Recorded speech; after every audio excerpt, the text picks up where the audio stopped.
David Parker Ray, later known as the Toy Box Killer, carried out a series of crimes in New Mexico during the 1990s that still stand among the most disturbing in American criminal history.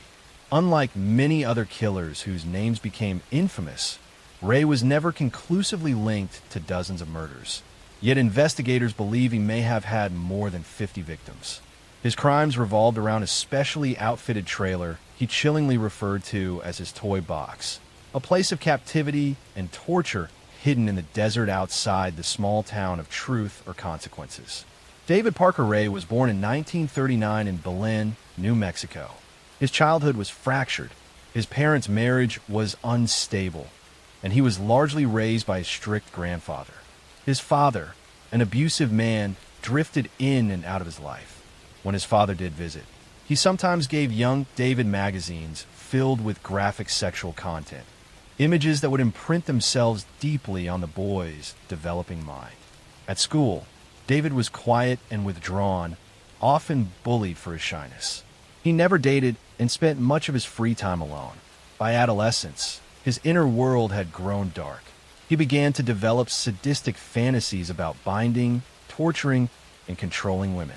He wrote some of these fantasies down in diaries and sketched elaborate devices. These writings, discovered decades later, revealed that his violent sexual imagination had taken root early and never left him. As an adult, Ray joined the U.S. Army and trained as a mechanic. He became skilled with tools and machinery, abilities that would later serve him in constructing his trailer of torture. After his service, he worked various jobs, often as a mechanic and repairman. Outwardly, he appeared unremarkable, an ordinary man living in rural New Mexico. He married and divorced several times, relationships strained by his controlling behavior and secretive habits. By the 1990s, Ray was living in a sparsely populated area near Elephant Butte Lake, close to the small town of Truth or Consequences. There, he kept a property with a modest house, some sheds, and a large trailer. The trailer was no ordinary vehicle.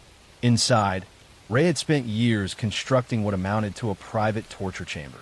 The walls were lined with soundproofing. The space contained a gynecological chair, restraints, surgical instruments, whips, clamps, and a collection of homemade devices. He referred to the place as his toy box. Mounted on the walls were diagrams and photographs. A video camera stood ready to record. In his collection were also audio tapes, carefully prepared, in which Ray described to his victims what was about to happen to them. One of these tapes, later recovered by investigators, opened with a calm, chilling voice introducing itself as if it were a set of instructions. On the tape, Ray explained to the women that they were now his slaves, that they would be tortured, and that resistance was useless. Ray did not act alone.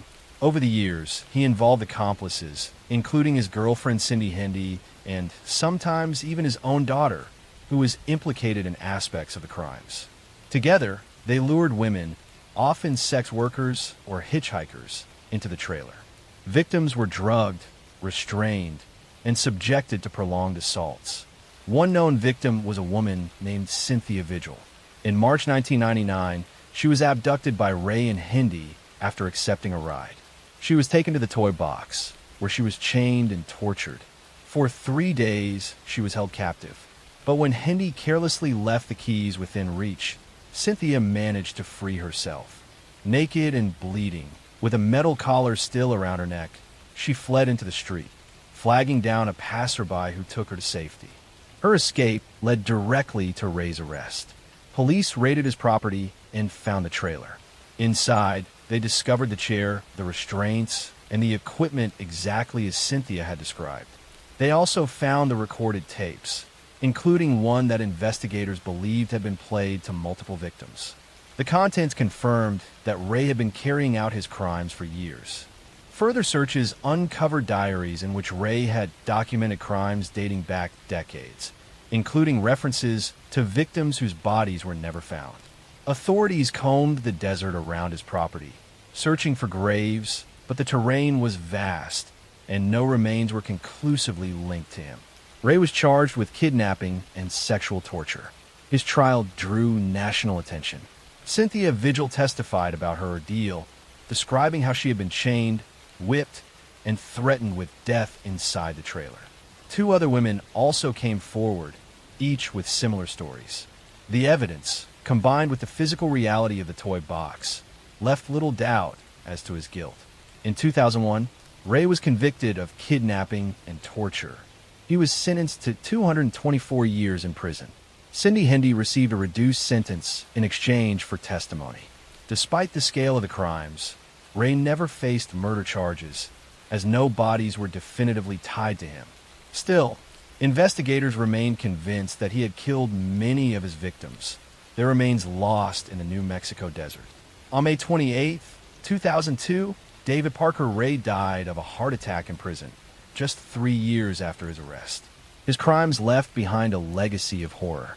The toy box, dismantled after the investigation, became a symbol of hidden evil lurking behind the facade of an ordinary man.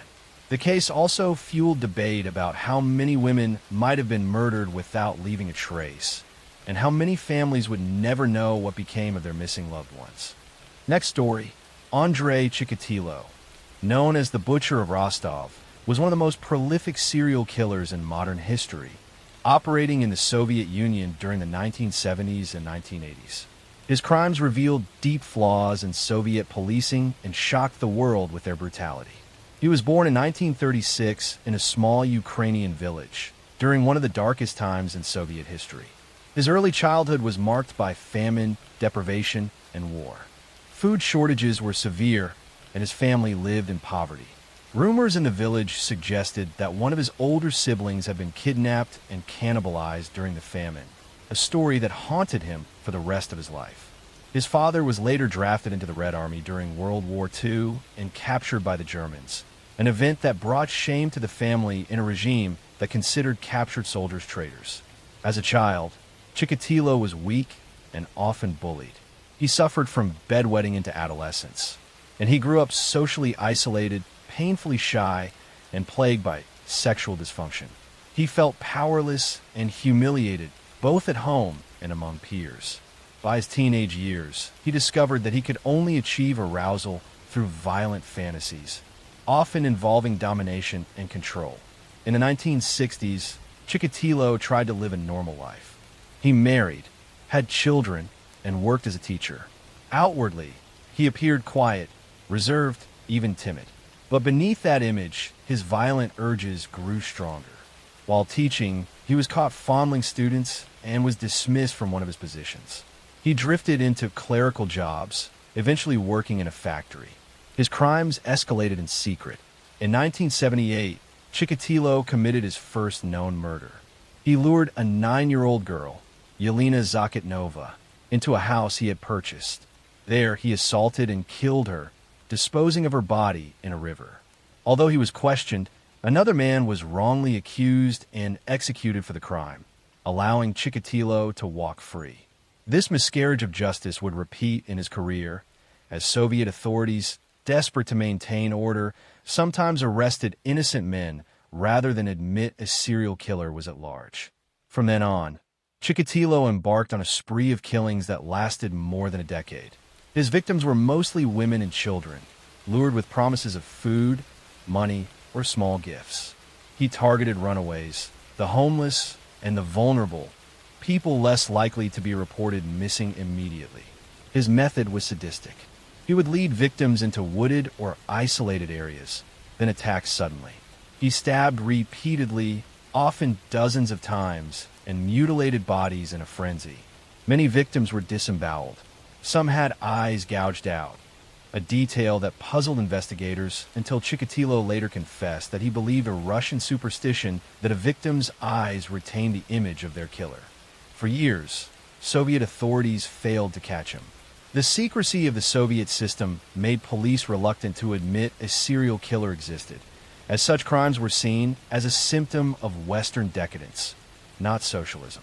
The investigation dragged on, involving hundreds of officers, thousands of interviews, and countless dead ends.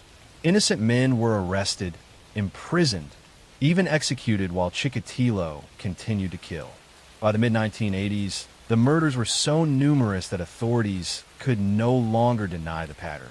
The press remained muzzled, but people whispered of the maniac of Rostov. Special units were formed. Profilers studied the crimes and concluded that the killer was an ordinary man with a respectable appearance, someone who could blend in unnoticed.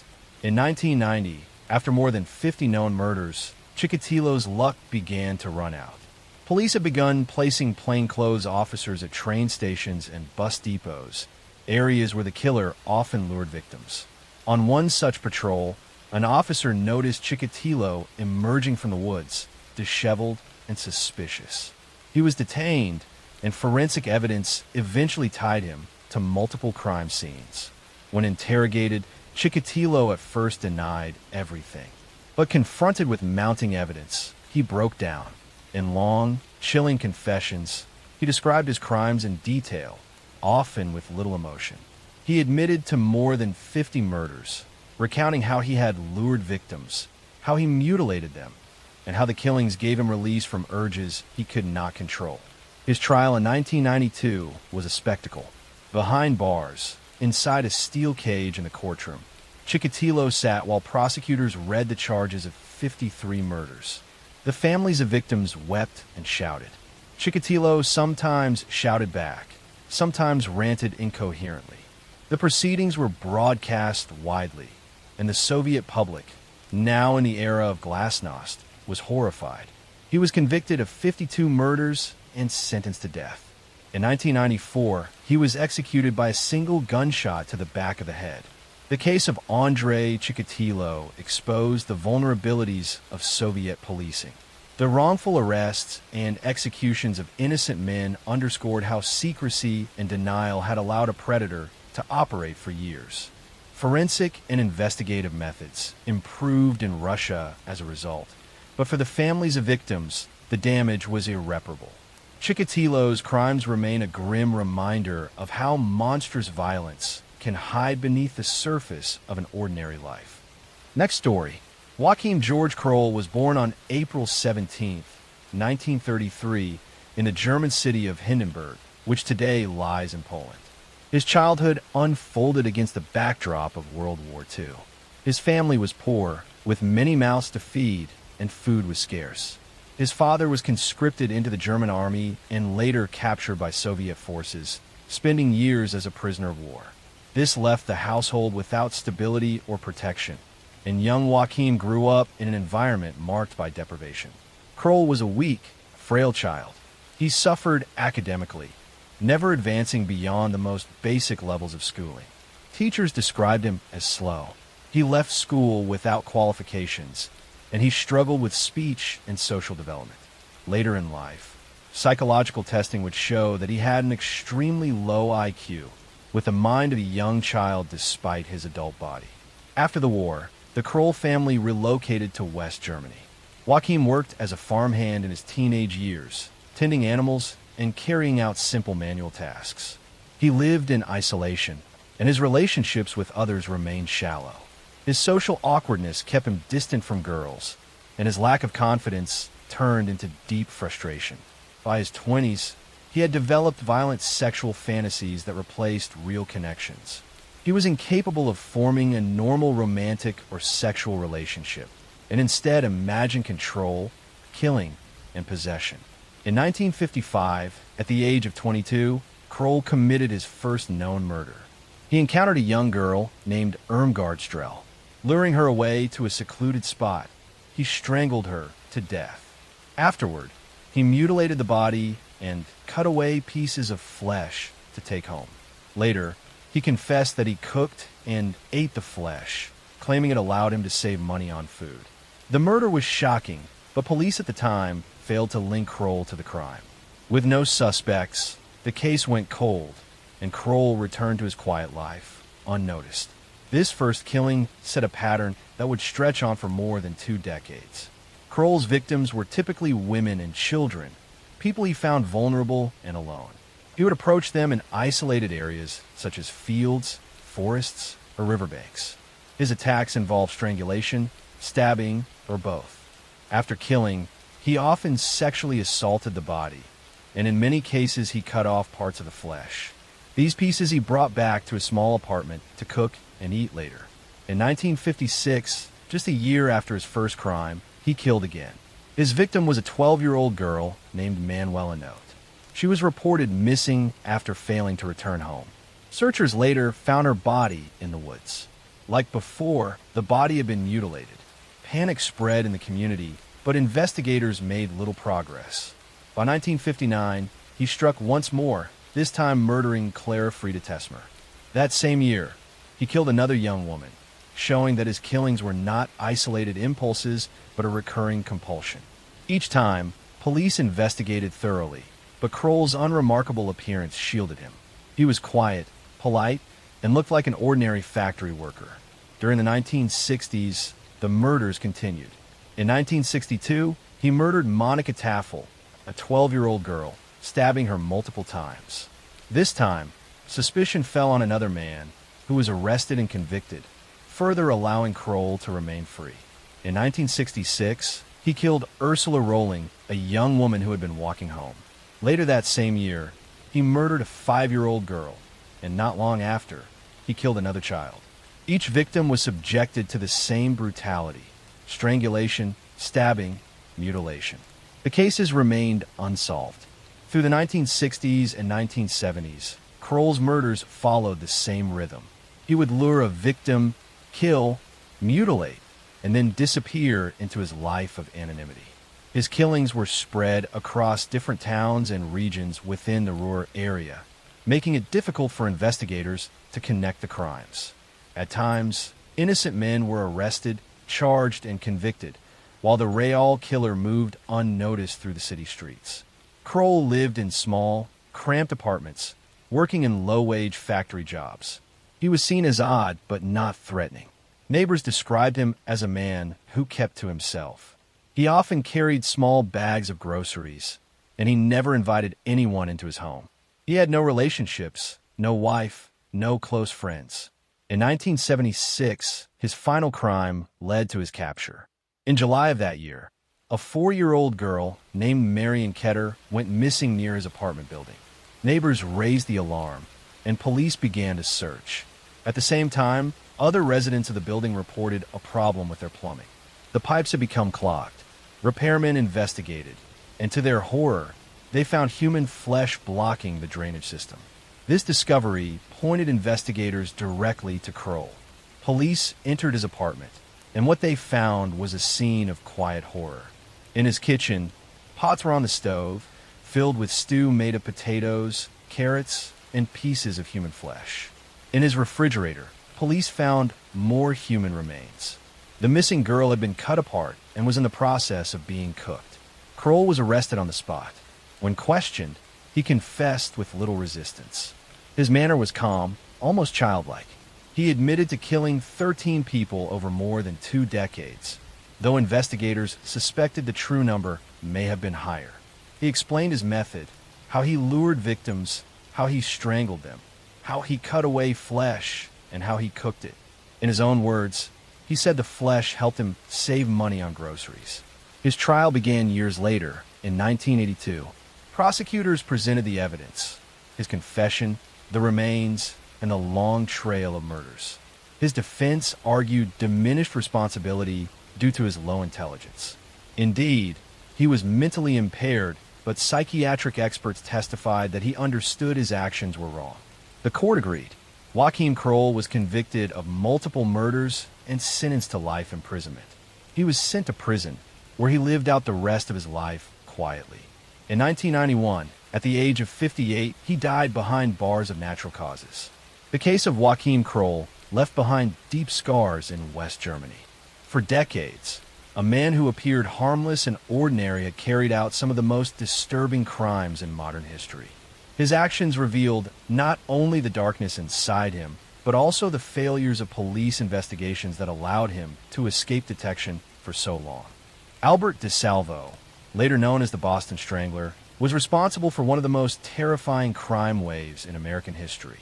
His name became tied to the murder of 13 women in the Boston area during the early 1960s, crimes that sent shockwaves through the city and remain debated to this day. Albert Henry DeSalvo was born on September 3, 1931, in Chelsea, Massachusetts. His upbringing was marked by poverty and violence. His father, Frank, was an alcoholic who regularly beat his wife and children. Frank DeSalvo's brutality was extreme. He once broke every finger on his wife's hand, and on another occasion, he forced his children to watch him have sex with prostitutes. The home was one of chaos, neglect, and abuse. Albert grew up in this environment with little guidance. By his early teens, he had turned to petty crime. He was arrested several times for burglary and other minor offenses. Reform school and juvenile detention became familiar places for him. Despite his troubles, he managed to join the U.S. Army at age 17. He served in Germany, where he gained a reputation as a competent soldier, but also developed a habit of soliciting prostitutes and committing minor theft. After returning home, DeSalvo married and had children. Outwardly, he tried to live a stable life, working various jobs including maintenance and construction. Yet beneath the surface, he remained troubled. He developed a compulsion for sexual assaults that escalated from indecent exposure to home invasions. By the late 1950s, DeSalvo began what police would later call the Measuring Man incidents. He posed as a modeling scout, approaching women and convincing them to let him take their measurements under the guise of offering them opportunities in modeling. While this behavior was strange and invasive, it did not immediately lead to charges, and DeSalvo continued to refine his predatory behavior. Soon after, he escalated into what police called the Green Man crimes. He posed as a handyman or maintenance worker, tricking his way into women's apartments. Once inside, he assaulted them. These assaults went unconnected at the time, but they showed the same compulsions that would lead to murder. In June 1962, the first of the Boston Strangler murders occurred. A 55-year-old woman named Anna Sleezers was found dead in her Boston apartment. She had been strangled with the belt of her bathrobe, tied in a bow around her neck. The staging was strange and deliberate. Within weeks, more murders followed. Most of the victims were women living alone, ranging in age from their 50s to their 80s. They were strangled with items of clothing, often left tied in decorative knots. Some were sexually assaulted. Others were mutilated. The pattern was chilling, and panic swept through Boston. Women kept their doors locked, neighborhoods grew tense, and newspapers filled their front pages with warnings about the killers stalking the city. The murders continued in 1963 and 1964. In total, 13 women were killed. While most were older women, later victims included young women in their 20s, broadening the victim profile and further confusing investigators. Despite massive police efforts, the case remained unsolved. Thousands of interviews were conducted, tips poured in, and detectives searched tirelessly, but the killer always seemed one step ahead. DeSalvo was finally arrested in 1964, but not for the murders. He had been caught for a series of sexual assaults, part of the Green Man cases. While in custody, he confessed to his cellmate, George Nasser, that he was the Boston Strangler. Nasser informed attorney F. Lee Bailey, who brought DeSalvo's claims to the authorities. DeSalvo then gave detailed confessions to police, describing the murders in ways that seemed to match the crime scenes. He admitted to all 13 killings. However, there was no physical evidence linking him to the murders, and his confession was inconsistent at times. Some investigators doubted he was truly the Strangler, believing he may have exaggerated or invented his involvement for notoriety or a plea bargain. In court, DeSalvo was not tried for the Boston Strangler murders due to lack of evidence. Instead, he was convicted of numerous sexual assaults and sentenced to life in prison in 1967. While in prison, DeSalvo was stabbed to death in 1973 under mysterious circumstances. Officially, another inmate killed him during a dispute, but speculation has lingered that his death may have been arranged to silence him. For decades, debate continued over whether DeSalvo was truly the Boston Strangler. In 2013, modern DNA testing linked him to the 1964 murder of Mary Sullivan, one of the final victims. The evidence confirmed that DeSalvo was responsible for at least that killing, strengthening the case that he had been the Strangler all along. The story of Albert DeSalvo remains both terrifying and tragic. It revealed a man shaped by a brutal childhood, driven by compulsion and able to terrorize an entire city. At the same time, it showed the limits of police investigations in an era before DNA, when confessions were often the strongest evidence available. Arthur Shawcross, later called the Genesee River Killer, became known in the late 1980s as one of New York's most notorious serial killers.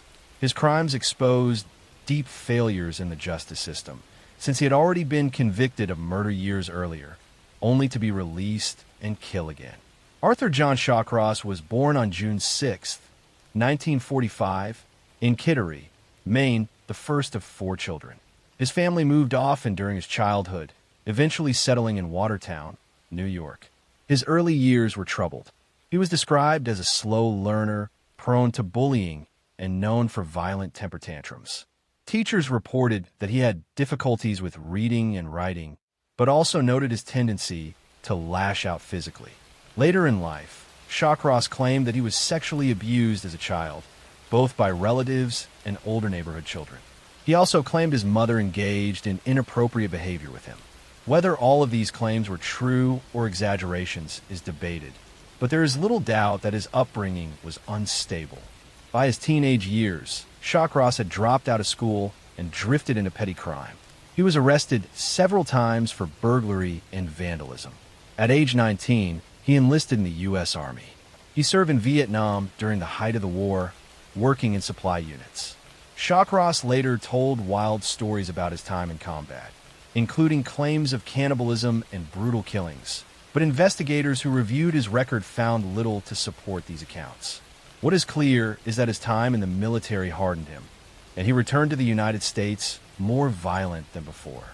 Back in New York, Shawcross married and divorced several times. He struggled to hold steady jobs and continued to commit small crimes.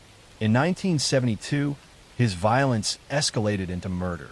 That year, he lured a 10-year-old boy named Jack Owen Blake into the woods near Watertown. Shawcross sexually assaulted the boy, strangled him, and left the body hidden. Weeks later, he lured an 8-year-old girl named Karen and Hill to a secluded spot near a riverbank, where he assaulted and killed her as well.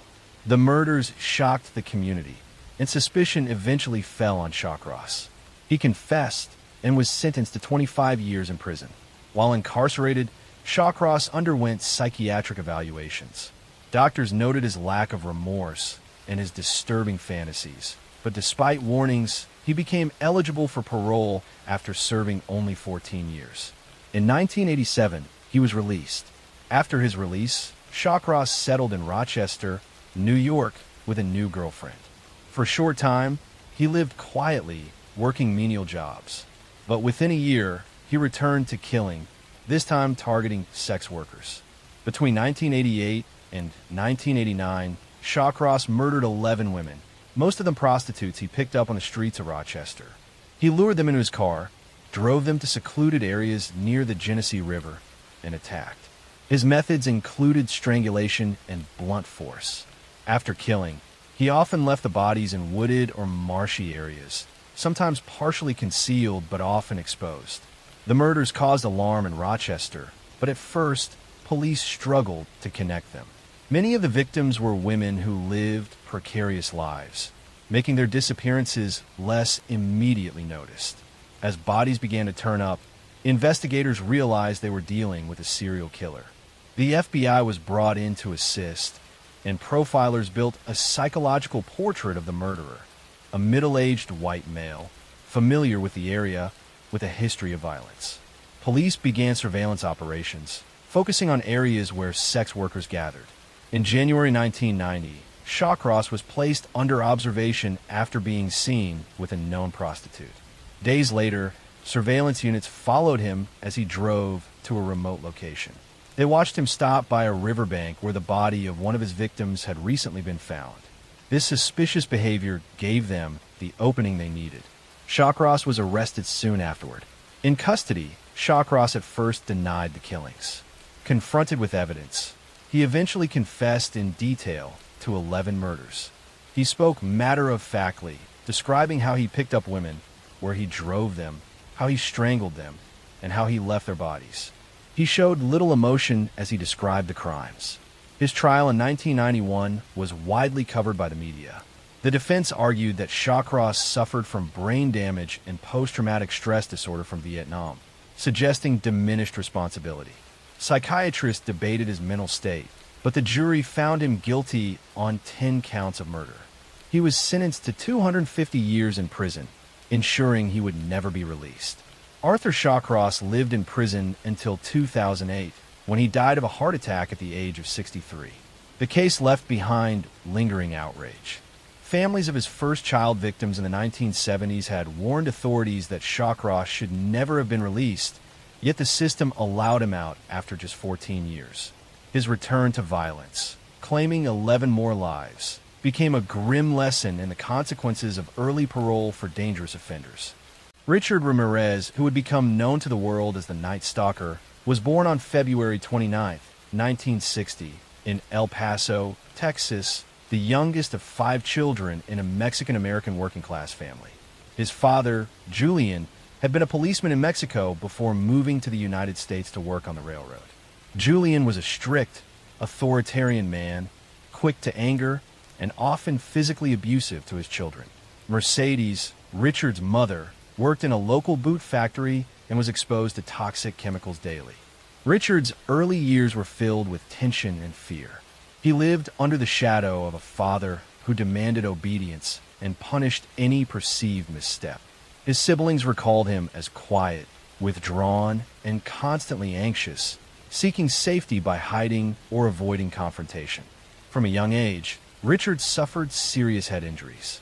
At age 2, a dresser fell on him, leaving him unconscious. At 5, he was struck by a swing, causing further trauma. He later experienced frequent blackouts and seizures. These injuries would later be studied by psychologists as factors contributing to his later violent behavior. Despite his fragility, Richard developed a fascination with death and violence. He would spend hours alone, exploring cemeteries or rooftops, imagining scenarios of control and dominance over others. During his early teens, Richard formed a close relationship with his older cousin Miguel, a Vietnam War veteran. Miguel returned from combat, carrying not only physical and emotional scars, but also disturbing stories and photographs depicting women he claimed to have tortured and killed. To a 13-year-old Richard, Miguel became a role model, demonstrating that power and fear could be wielded through violence. One night, Richard witnessed Miguel shoot his wife during a domestic argument, killing her instantly. Rather than recoiling, Richard internalized the event, absorbing the association between death, control, and personal power. He visited Miguel repeatedly after the incident, learning survival skills and the use of weapons. By his mid-teens, Richard's criminal behavior escalated. He smoked marijuana, experimented with LSD, and later became addicted to cocaine. He began stealing from neighbors, breaking into cars, and committing petty theft. School became increasingly irrelevant, and he dropped out in the 9th grade.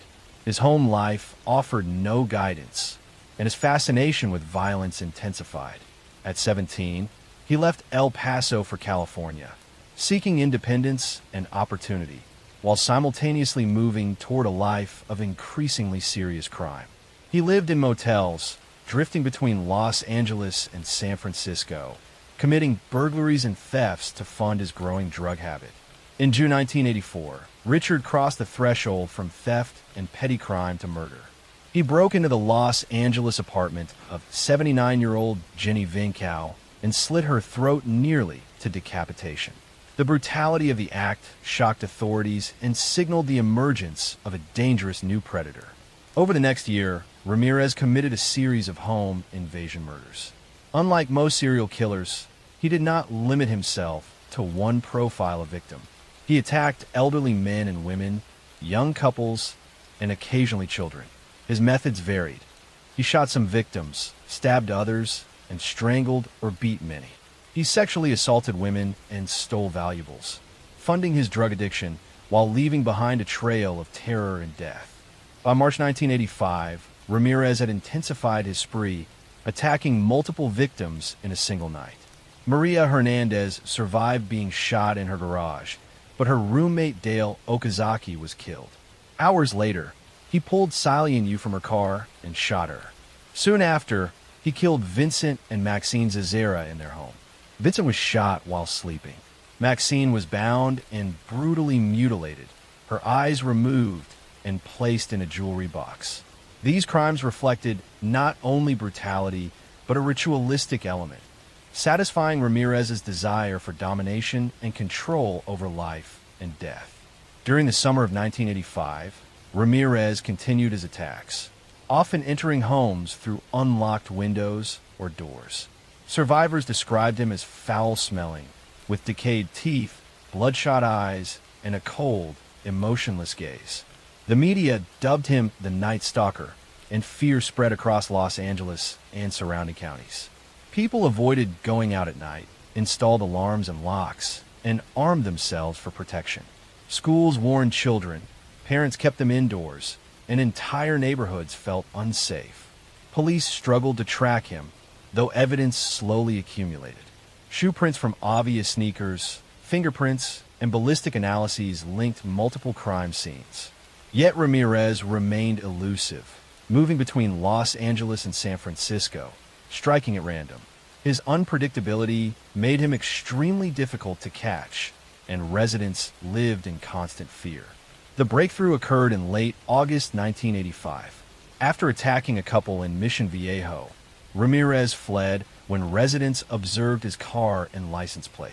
Police recovered the stolen vehicle and discovered a fingerprint that matched Richard Ramirez, a 25-year-old drifter with prior arrests for theft and drug charges. His photograph appeared in newspapers and on television, giving the Night Stalker a face for the first time. The following day, Ramirez walked into a convenience store in East Los Angeles, unaware that he had been identified. Shoppers recognized him instantly. Panicked, he attempted to flee, trying to steal a car. Residents pursued him, shouting that he was the Night Stalker. He was eventually cornered, beaten by citizens, and arrested by police. After months of terror, the reign of Richard Ramirez had ended not with a dramatic law enforcement operation, but with the intervention of ordinary people determined to stop him. Next story. Richard Benjamin Speck was born on December 6, 1941, in Kirkwood, Illinois, into a family marked by instability and frequent upheaval. His father, Franklin Speck, was a strict man with a volatile temper, often physically abusive to his children. His mother, Doris, struggled with mental health issues and moved the family frequently, leaving young Richard with a sense of impermanence and insecurity. From early childhood, he displayed troubling behavior. He had difficulty in school, was often truant, and showed a growing pattern of deceit and aggression. He learned to manipulate adults, evade authority, and act impulsively, traits that would define his later life. As a teenager, Richard began experimenting with petty theft and burglary. He dropped out of high school and moved from job to job, rarely staying in one place. He developed a heavy drinking habit, sometimes mixing it with drugs, and his life spiraled into a series of minor criminal activities, including car theft, assault, and breaking and entering. His relationships with women were turbulent. He married once briefly and fathered a child, but his inability to maintain stability led to estrangement.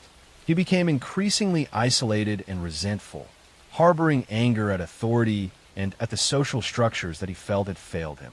By 1965, Speck had developed a pattern of moving from city to city, often staying in cheap hotels or boarding houses, committing small thefts, and drinking heavily.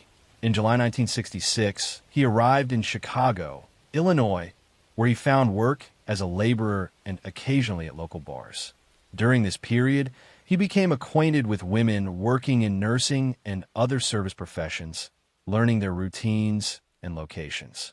Speck's fascination with power and control over others grew, and his fantasies of domination began to focus on women in vulnerable positions. On the night of July 13th, 1966, Richard Speck entered a small student nurses' residence in South Chicago. 8 student nurses were living there at the time. Speck had observed the residents, learning the habits of the women and when they would be home. That night, he gained entry by overpowering a young man who lived in the building. Once inside, Speck systematically terrorized the residents.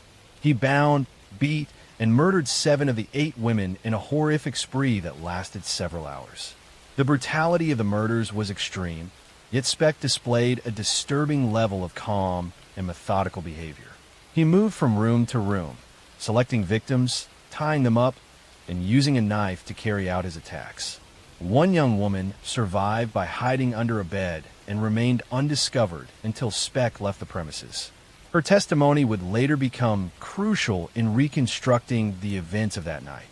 When authorities arrived the next morning, they were confronted with a scene of unimaginable horror.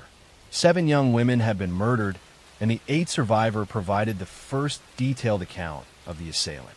The crime shocked the nation. Chicago, already wary of violent crime in its neighborhoods, was gripped by terror. Residents locked doors, women avoided being alone at night, and the media broadcast the gruesome details widely. The manhunt for Speck was immediate.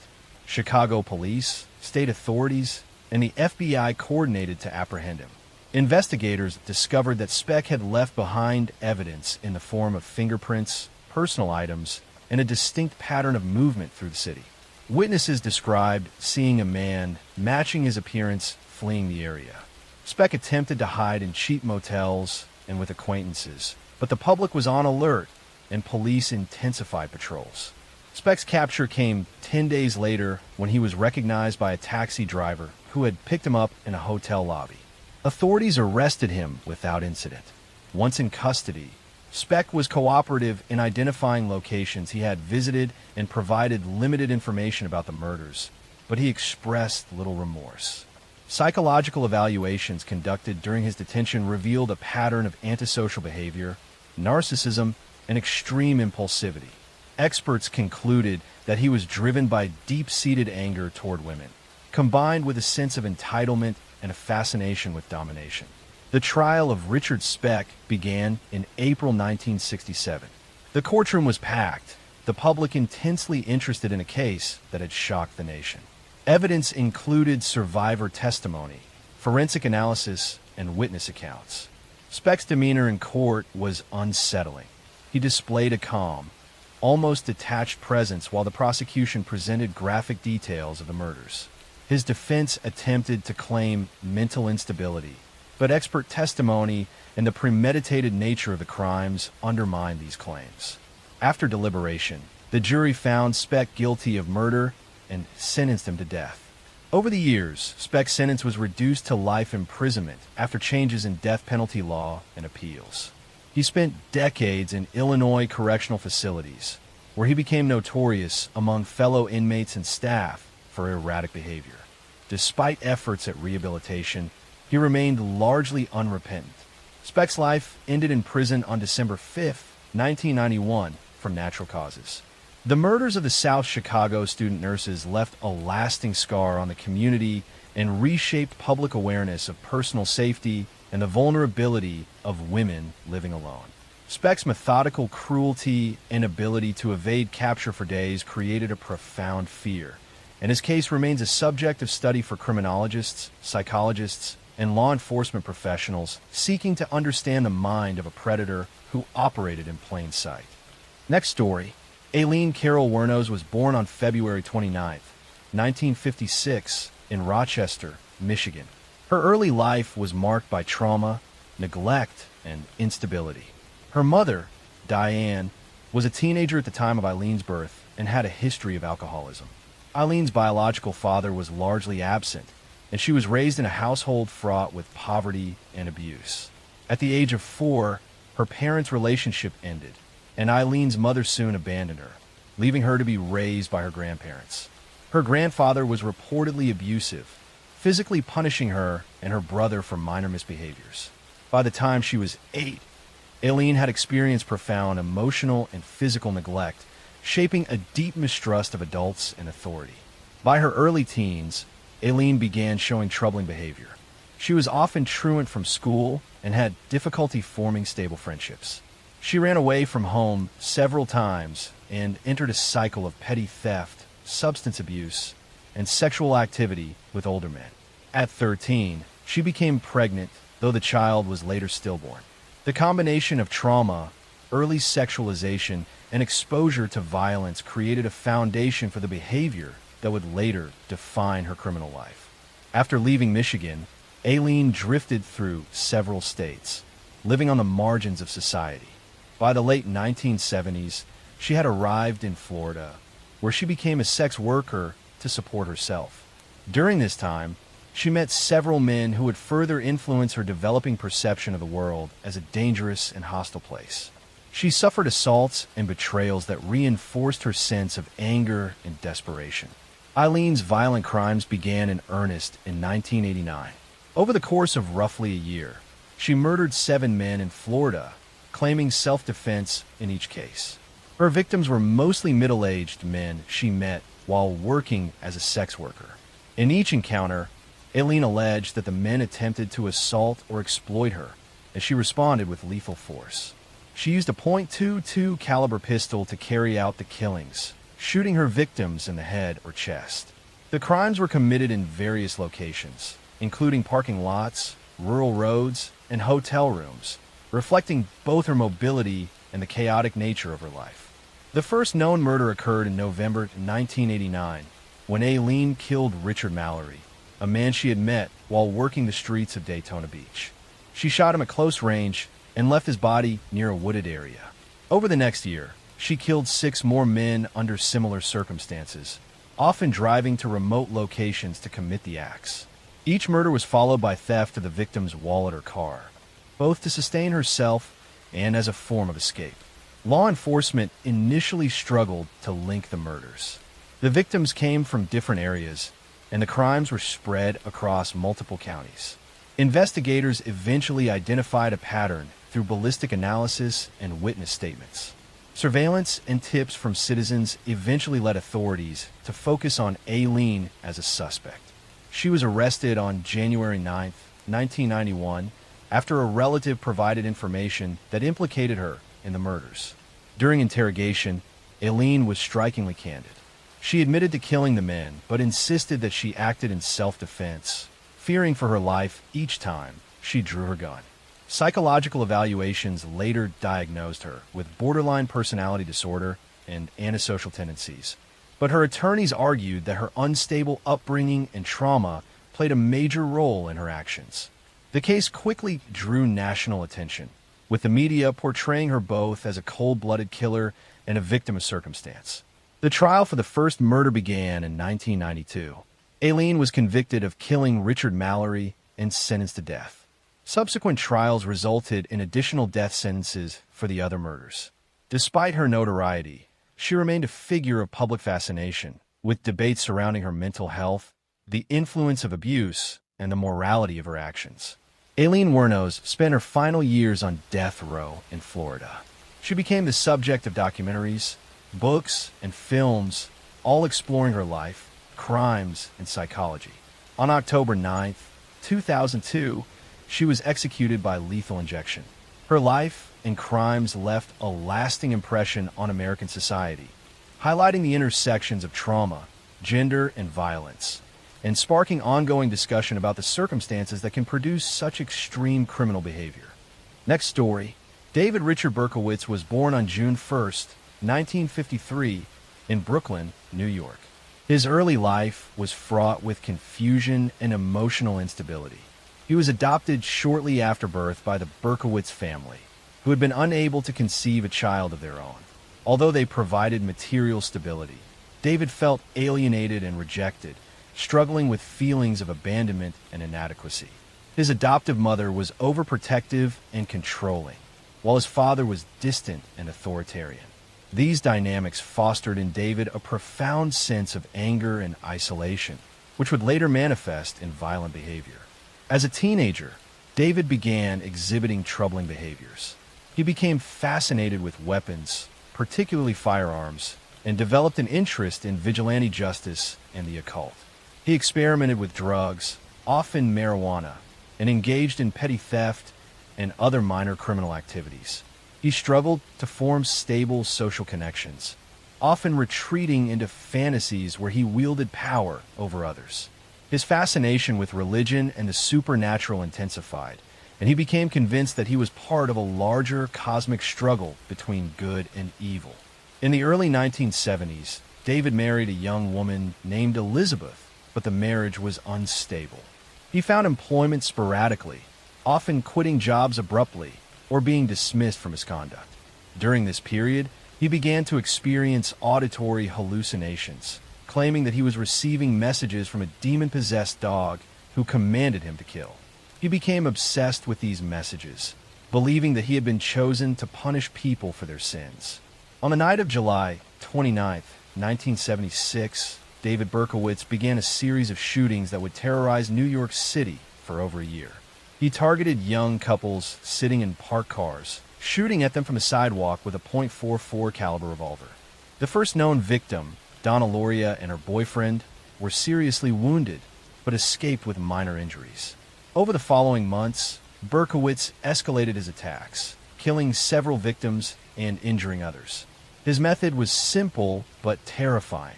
Approach couples in secluded areas at night, open fire, and flee without leaving an obvious trace. The city was gripped by fear. New York newspapers ran daily updates, and the police were under immense pressure to apprehend the shooter. Residents avoided going out at night. Parents warned teenagers about dating in secluded areas, and many people carried weapons for protection. The randomness of the attacks and the apparent invisibility of the killer created a climate of paranoia, with the public unsure when or where the next attack might occur. Berkowitz became increasingly bold, leaving letters for the police and newspapers that taunted investigators. In one such letter, he signed himself the Son of Sam, the name that would become infamous nationwide. These letters revealed his obsession with notoriety and his desire to control public perception of his crimes. The letters were filled with references to demonic possession, religious punishment, and personal justifications for his actions. Investigators eventually traced the shootings through a combination of witness reports, ballistic evidence, and careful analysis of Berkowitz's movements. On August 10, 1977, the investigation culminated in his capture. A uniformed police officer noticed Berkowitz's suspicious behavior while he was parking a car, and after questioning, Berkowitz confessed to the shootings. He provided details of his crimes, the locations of each attack, and explained his belief that he had been commanded by supernatural forces. David Berkowitz was tried in 1978 and pleaded guilty to 6 murders and several attempted murders. He was sentenced to 6 consecutive life sentences without the possibility of parole.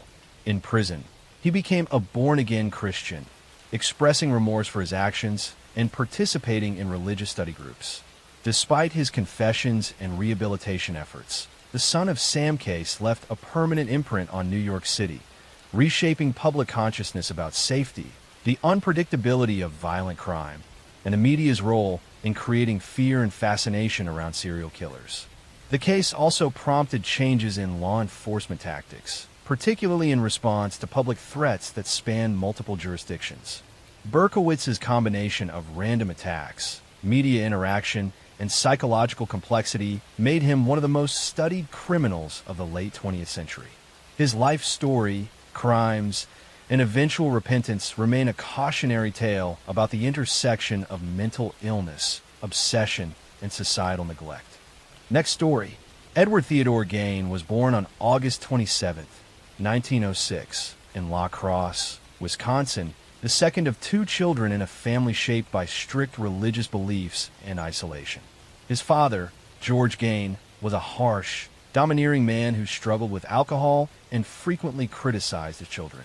His mother, Augusta, was intensely religious, fanatical in her beliefs, and instilled in Ed a deep fear of women, sex, and sin.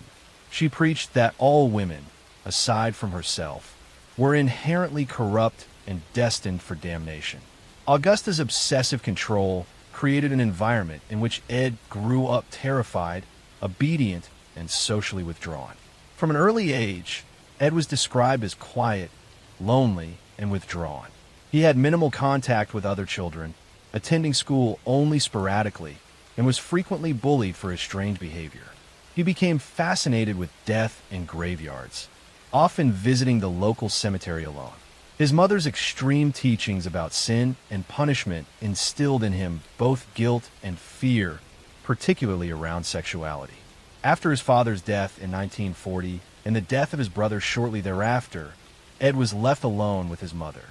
Her influence intensified as he became her primary companion. He obeyed her every demand and developed an unhealthy attachment, never forming friendships outside the home. After Augusta Gain died in 1945, Ed was left isolated and unprepared to navigate normal social life. He became increasingly withdrawn, spending time scavenging in graveyards at night. His fascination with human remains grew into an obsession. He would dig up recently buried corpses, removing body parts and bringing them home. Over time, he began to commit murders to acquire human flesh directly, eliminating the uncertainty of grave robbing. Ed Gain's first confirmed murder occurred in 1954 when he killed Mary Hogan, a local barmaid. He strangled her and later mutilated her body, keeping parts of it in his home. Over the next several years, he continued similar acts, often targeting elderly women resembling his mother in appearance. He would murder, dismember, and preserve their body parts, using them for personal rituals, clothing, or household items. His crimes remained undiscovered for years due to the rural isolation of his property and the infrequency of his public interactions. The horror of Gaines' activities came to light in 1957 after the disappearance of Bernice Wardens, a local hardware store owner. Police traced her last known movements to Gaines' property and discovered a series of grotesque and shocking items. In his home, investigators found human skulls, bones fashioned into household furniture, and preserved skin used to create masks, clothing, and decorations. The entire property was a scene of macabre obsession, reflecting both his meticulous planning and his psychological disturbance. He admitted to grave robbing and to the murders, but claimed he was compelled by his desire to create women's suits from the skin of the deceased. Ed Gaines' arrest and trial captivated the nation.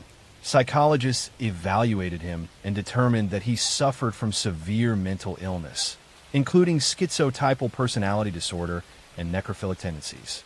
He was found legally insane and sentenced to spend the rest of his life in a psychiatric institution rather than prison. Gaines' case became one of the most infamous examples of how isolation, abuse, and psychological disturbance could culminate in extreme criminal behavior. During his time in institutions, Gaines remained a figure of public fascination.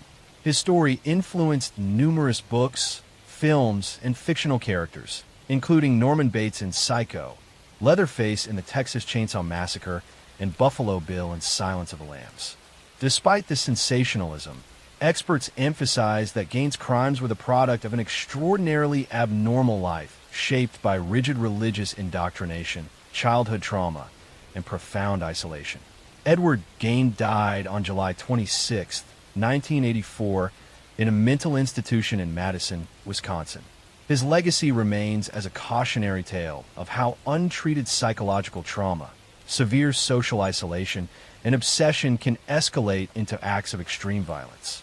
The Gaines case also influenced forensic psychology and criminal profiling, highlighting the ways that abnormal behavior can escalate to homicide and macabre rituals when left unchecked. The quiet, rural life he led masked the depth of his pathology until his actions were uncovered, leaving a permanent mark on both American criminal history and popular culture. Gary Leon Ridgway was born on February 18, 1949, in Salt Lake City, Utah. He was the second of three sons in a working-class family. His father, Thomas Ridgway, worked as a bus driver, while his mother, Mary, was a retail sales clerk. The family lived a modest life, struggling financially at times, but always trying to maintain appearances of normalcy. From the outside, their household seemed unremarkable, yet within its walls lay tensions and patterns of dysfunction that would later be seen as critical to the making of a killer. As a child, Gary was shy and slow to develop academically. He struggled with reading comprehension and was held back in school more than once. Teachers noticed that he seemed detached, often staring off or failing to grasp lessons. His classmates sometimes mocked him for his lack of intelligence, and he grew up with a deep sense of inferiority. This sense of being less than others would stay with him for life, shaping the way he related to people. At home, the Ridgway family environment was strained. Gary's father often complained about sex workers, speaking of them with contempt. He frequently shared disturbing stories about encounters he had witnessed while driving his bus route near Seattle, where prostitution was common. At the same time, Gary's relationship with his mother was complicated. She was described as domineering, strict, and sometimes humiliating toward him. Gary later spoke of feeling confused by his mother's behavior, especially when she scolded him harshly, even as she also cared for him physically in ways that left him with troubling, conflicted emotions. As Gary entered adolescence, he began to show troubling signs of suppressed rage. At the age of 16, in what would later be remembered as a shocking foreshadowing of his adult crimes, he lured a 6-year-old boy into the woods and stabbed him. The child survived, but the act revealed a dangerous side of Gary that no one around him truly recognized or understood at the time. It was brushed off as an isolated incident, and Gary moved forward with his life as though nothing had happened. After finishing high school, Gary joined the Navy. He was deployed to Vietnam, where he was exposed to the chaos of war and the widespread use of sex workers among soldiers. He contracted gonorrhea during his service, which filled him with a mixture of guilt and anger, emotions that later became tied to his view of women. When his military service ended, he returned to the United States and settled near Seattle. Gary Ridgway married young, taking a woman named Claudia Craig as his first wife in 1970. But their marriage was troubled from the beginning. He was jealous, controlling, and consumed by suspicions of infidelity.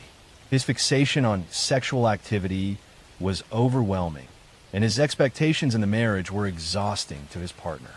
They divorced within a year. He would marry more than once again, and in each relationship he displayed a disturbing pattern of obsession, control, and infidelity. On the surface, Ridgway lived a seemingly ordinary working-class life. He was employed as a painter at the Kenworth Truck Factory, where he remained for decades. His co-workers described him as quiet, sometimes odd, but generally reliable. He attended church regularly and sometimes read the Bible aloud at home. Yet beneath this facade of normalcy, he was nurturing dark fantasies and behaviors that would make him one of the most prolific serial killers in history. The murders that would later be attributed to him began in the early 1980s in the area surrounding the Green River near Seattle. In 1982, the body of a young woman was found in the river. Within weeks, more bodies were discovered, all of them women, many of them known to be sex workers or runaways. The victims were often strangled, sometimes with ligatures, and their bodies were left in wooded areas, ravines, or the river itself. The pattern became clear to investigators. They were dealing with a serial killer who targeted vulnerable women, lured them to his vehicle, murdered them, and then disposed of their bodies in clusters across the landscape. The press soon dubbed him the Green River Killer, a name that would haunt the Pacific Northwest for decades. The investigation quickly became one of the largest in American history. Task forces were formed, dozens of detectives and FBI profilers were assigned, and yet the killer remained elusive. Ridgway himself was interviewed as early as 1983. He admitted to knowing some of the victims and to picking up sex workers, but he was calm, cooperative, and passed a polygraph test. Without concrete evidence, the investigators let him go. Meanwhile, the bodies continued to accumulate. Throughout the 1980s, women kept vanishing from the Seattle area, many of them last seen near Pacific Highway South, a stretch of road notorious for prostitution. Their remains were later found in clusters in wooded dumping sites that Ridgway returned to more than once. He often revisited the corpses to perform acts of necrophilia, an element of his crimes that remained hidden until his eventual confessions. For years, the task force chased leads, investigated suspects, and tried new forensic methods. Among those who assisted was Robert Keppel, a detective who had previously investigated Ted Bundy. Bundy himself, sitting on death row in Florida at the time, even offered to help profile the Green River Killer. Bundy suggested that the killer likely revisited the bodies and that he chose vulnerable women because he knew their disappearances would draw less attention. At the time, investigators considered Bundy's insights, but still lacked the evidence to make an arrest. Ridgway's double life continued into the 1990s. He remarried, held his job steadily, and maintained a bland suburban existence. Neighbors described him as unremarkable, sometimes friendly, sometimes odd. Few suspected that the quiet man who mowed his lawn and attended barbecues was hiding the darkest of secrets. The break in the case came with the advancement of DNA technology. In the late 1990s and early 2000s, samples that had been preserved from the victims were tested using new methods. Semen found on several victims was matched conclusively to Gary Ridgway. In 2001, nearly 2 decades after the first murders, Ridgway was finally arrested. The arrest shocked those who knew him. Many could not reconcile the ordinary factory worker with the monstrous crimes. In custody, Ridgway eventually confessed to an astonishing number of murders. He admitted to killing at least 70 women, though he was only formally convicted of 49. His confessions revealed chilling details. He spoke matter-of-factly, with no visible remorse, explaining how he chose women he thought no one would miss, how he strangled them in his truck or home, and how he returned to their bodies long after their deaths. In 2003, Ridgway accepted a plea bargain that spared him the death penalty in exchange for full cooperation. He led investigators to previously undiscovered remains and described his methods in cold detail. The families of the victims attended hearings, listening as he recounted the deaths of their loved ones. For many, it was a devastating experience, but it also brought answers after decades of uncertainty. Ridgway was sentenced to life in prison without parole, serving his time at the Washington State Penitentiary. He remains there to this day, one of the most prolific serial killers in United States history. Story 2. John Wayne Gacy was born on March 17, 1942, in Chicago, Illinois, into a blue-collar family of Polish and Danish descent. His father, John Stanley Gacy, was a World War I veteran and auto repair machinist who carried the scars of alcoholism and a violent temper. His mother, Marion, was described as a kind and protective woman who tried to shield her children from the worst of their father's anger. John Wayne, known in the family simply as Johnny, was the second of 3 children, with 2 sisters who were close to him throughout his life. From an early age, Gacy's relationship with his father was one of fear and disappointment. The elder Gacy often belittled his son, calling him weak and stupid, mocking him for not being athletic, and sometimes beating him for minor infractions. Johnny longed for approval that never came. Even as he grew older and achieved small successes, his father dismissed him. His mother, on the other hand, offered him compassion and defended him from his father's abuse. But this only deepened the wedge between father and son. As a boy, Gacy suffered from health problems. He experienced fainting spells and was later diagnosed with a congenital heart condition that limited his ability to participate in sports. This weakness made him a target of bullying from peers and further scorn from his father, who saw physical strength as a mark of manhood. These early wounds of rejection and humiliation would stay with him for life.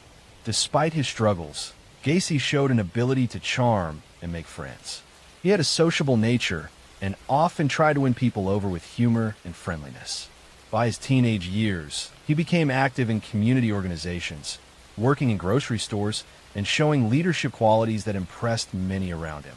Yet behind this affable exterior, he carried secrets of confusion about his identity, his desires, and his insecurities. After finishing high school, Gacy moved through a series of jobs, eventually finding work in management positions. He married his first wife, Marlyn Myers, in 1964, and the couple settled in Waterloo, Iowa, where her family owned a chain of Kentucky Fried Chicken restaurants. Gacy managed 3 of these restaurants, earning a good salary and presenting himself as a respectable young businessman. He joined the JCs, a civic organization where he rose quickly through the ranks, known for his enthusiasm and his ability to get others involved. But beneath this respectable exterior, Gacy harbored dark impulses. In 1968, he was charged with sexually assaulting a 15-year-old boy, an offense that shattered the image he had worked so hard to build. He was sentenced to 10 years in prison, and his wife divorced him, taking their 2 children and severing all ties. After serving just 18 months, Gacy was released in 1970 for good behavior. He returned to Chicago, determined to rebuild his life, but the seeds of his future crimes had already been planted. Back in Chicago, Gacy reinvented himself. He started a successful construction business, PDM Contractors, which specialized in painting, decorating, and maintenance. He remarried, this time to a woman named Carol Hoff, a divorced mother with 2 daughters. They moved into a house on Somerdale Avenue in Norwood Park, a quiet suburban neighborhood. To his neighbors, Gacy appeared to be a model citizen. He hosted parties, often cooking elaborate meals, and became involved in local Democratic Party politics. One of Gacy's most unusual hobbies was performing as a clown. He created 2 characters, Pogo the Clown and Patches the Clown, sewing the costumes himself and painting his own face. He entertained children at hospitals, charity events, and parades, earning him the nickname the Killer Clown in later years. To those who saw him perform, he seemed harmless, even joyful. Yet this persona masked the terrifying reality of what was happening inside his home. Throughout the 1970s, young men and boys began disappearing in the Chicago area. Many of them were runaways, drifters, or youth-seeking work. Gacy often lured them with promises of construction jobs or money. Some he picked up hitchhiking, others he met at bus stations or on the street. Once inside his home, he would offer them alcohol or show them a trick involving handcuffs, claiming he could demonstrate how to escape. When they were restrained, he revealed his true intentions. He assaulted them, strangled them, and disposed of their bodies. The sheer number of victims is staggering. Over the years, Gacy murdered at least 33 young men and boys. He buried most of them in the crawl space beneath his house, layering the bodies in trenches that he dug himself. Others were disposed of in the nearby Des Plaines River. His ability to maintain his public image while committing these crimes is one of the most disturbing aspects of his story. Suspicion grew slowly. Some families of the missing reported seeing their sons last with Gacy, and rumors circulated. In 1978, the disappearance of 15-year-old Robert Piest became the turning point. Piest was last seen at a pharmacy where Gacy had offered him a job. When he failed to return home, his parents alerted the police, who quickly connected his disappearance to Gacy. A surveillance operation was launched. Detectives followed Gacy, noting his erratic behavior and eventually obtaining a search warrant for his home. What they discovered shocked them. The smell of decomposition in the house was overwhelming. In the crawl space, they began to find bodies, one after another, buried in the earth. The scale of the crime was almost beyond comprehension. Gacy was arrested in December 1978. During questioning, he confessed in chilling detail to the murders. He spoke casually of how he killed the boys, describing them as if they were objects rather than human beings. The trial began in 1980 and lasted for weeks. The prosecution presented overwhelming evidence, while the defense tried to argue insanity. But the jury was unmoved. Gacy was found guilty of 33 murders, the largest number attributed to one person in United States history at that time. He was sentenced to death. For years, he lived on death row at Menard Correctional Center, appealing his sentence and maintaining at times that he was innocent, at other times admitting to the crimes. He became a notorious figure, even creating paintings that were sold for high prices by collectors morbidly fascinated with him. On May 10th, 1994, John Wayne Gacy was executed by lethal injection. Crowds gathered outside the prison, some celebrating, others reflecting on the horror of his crimes. His last words were dismissive, showing no remorse for the lives he had taken. The legacy of John Wayne Gacy's crimes left a deep scar on the Chicago community and the families of his victims. His ability to live a double life, to be a businessman, a community volunteer, and a clown who entertained children, while at the same time burying dozens of bodies beneath his home, remains one of the most chilling examples of hidden evil. His case also led to greater awareness of the need for better investigations into missing persons, especially those from vulnerable groups. Story 3. The story of Peter Sutcliffe, later known to the world as the Yorkshire Ripper, begins in a quiet and ordinary setting, one that gave little hint of the darkness that would one day emerge. Born in Bingley, West Yorkshire, in 1946, Sutcliffe grew up in a working-class family in post-war England. His early life was marked by a somewhat withdrawn personality, a boy who seemed more comfortable in solitude than in crowds. Teachers and peers noticed that he was shy and sometimes awkward, but there was little outward sign of what was to come. The landscape of his childhood was one of smoky industrial towns, strict social structures, and families trying to rebuild their lives in the aftermath of war. As Sutcliffe grew older, those who knew him recalled a young man who seemed caught between the ordinary expectations of life and a deeper sense of disconnection. He worked various jobs, including in a factory and later as a truck driver, but he never seemed to settle. His relationships were strained, though he eventually married Sonia Surma in 1974, a woman who would remain by his side through much of the turmoil that was to follow. Their marriage was unusual, marked by long separations and a lack of intimacy, which only deepened Sutcliffe's sense of isolation. The crimes that would bring his name into infamy began in the mid-1970s. Between 1975 and 1980, women in the north of England began to be attacked with shocking brutality. Many were sex workers, living vulnerable lives on the margins of society. Others were simply ordinary women going about their daily routines. The killings were marked by a distinctive pattern, with the use of a hammer and a sharpened instrument that inflicted terrible injuries. The attacks were sudden, frenzied, and deeply violent, leaving behind scenes of horror that confounded the police and terrified the public. The press quickly seized upon the fear, labeling the unknown killer the Yorkshire Ripper, an echo of the Victorian-era Jack the Ripper murders in London. The name stuck, and with it came a wave of public panic. Women across the north of England lived under a shadow of dread, avoiding nighttime travel, staying in groups, and fearing the possibility that the next victim could be anyone. The climate of fear grew so severe that it reshaped social life, particularly for women, and placed immense pressure on law enforcement to find the culprit. The investigation, however, was plagued by mistakes.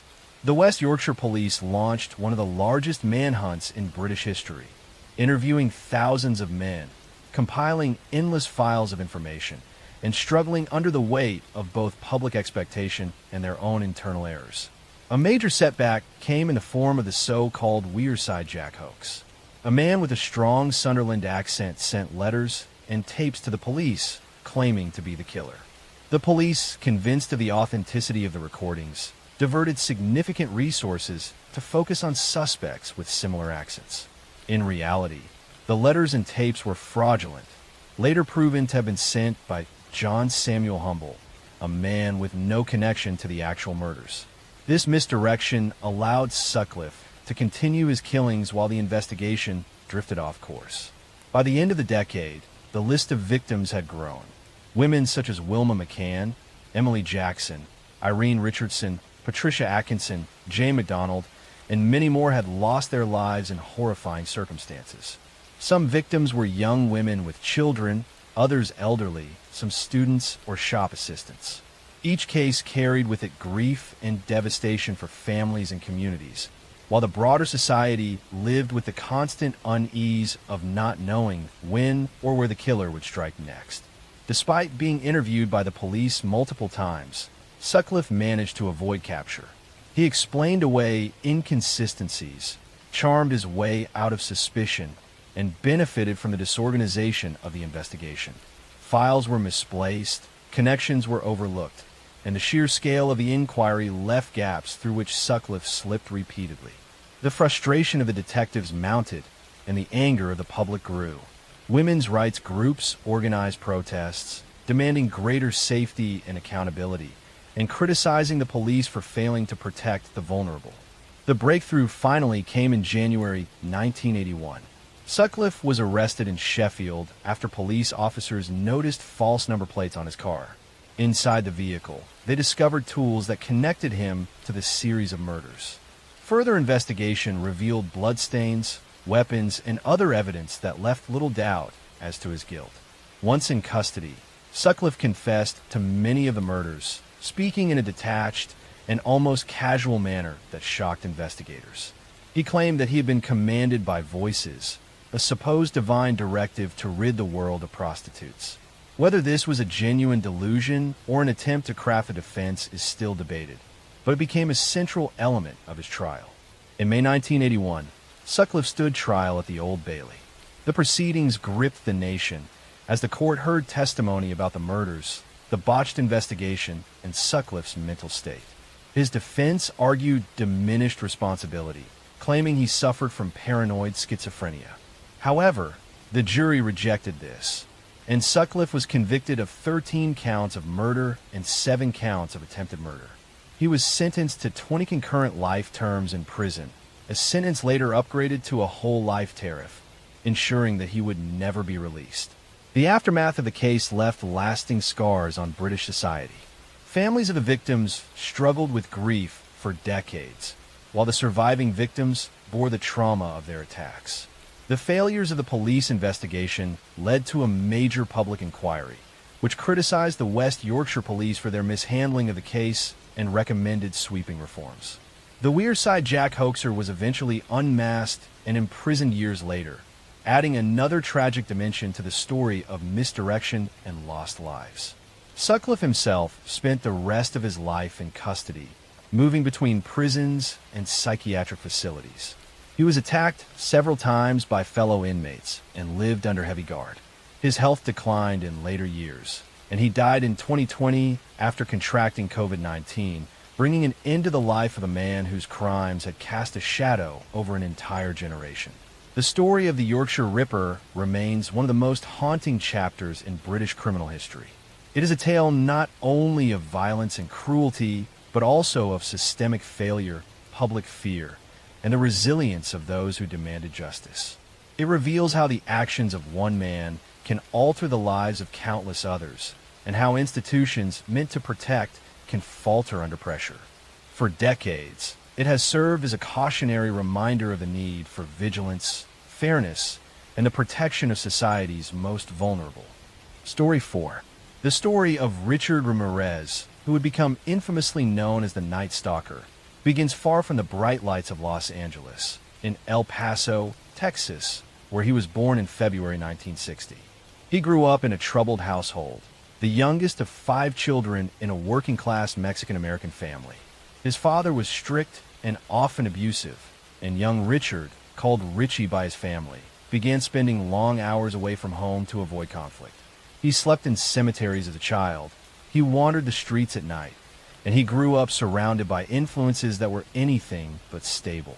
From an early age, Ramirez was exposed to violence and darkness that would shape him forever. His older cousin, Miguel, was a Vietnam veteran who returned from the war with photographs of atrocities and stories of brutality. Miguel would show these images to the impressionable boy and brag about acts of violence he committed overseas. Even more horrifying, Miguel once shot his wife in front of Richard, an act of domestic murder that Ramirez witnessed firsthand as a teenager. This exposure to blood and death left a deep imprint.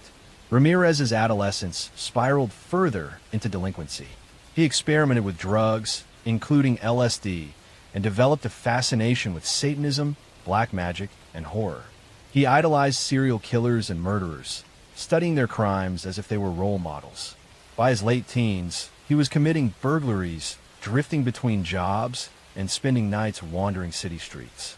Eventually, he left Texas for California, where the anonymity of Los Angeles provided the perfect landscape for his descent into crime. The wave of violence that earned him his place in history began in 1984. The first known murder linked to him was that of Jenny Vincow, a 79-year-old woman who was brutally attacked in her Los Angeles apartment. Her death bore the hallmarks of the savagery that would characterize many of his crimes: forced entry, overwhelming violence, and sexual assault. At first, The murder seemed isolated, but within months, the pattern grew. In 1985, Los Angeles was gripped by terror. Ramirez embarked on a spree of home invasions, murders, rapes, and assaults that appeared almost random in their targets. He attacked the young and the elderly, men and women, people of different races and backgrounds. No one felt safe because there was no clear profile of who might be next. He entered homes at night, often through unlocked windows or doors, and his victims woke to unspeakable violence.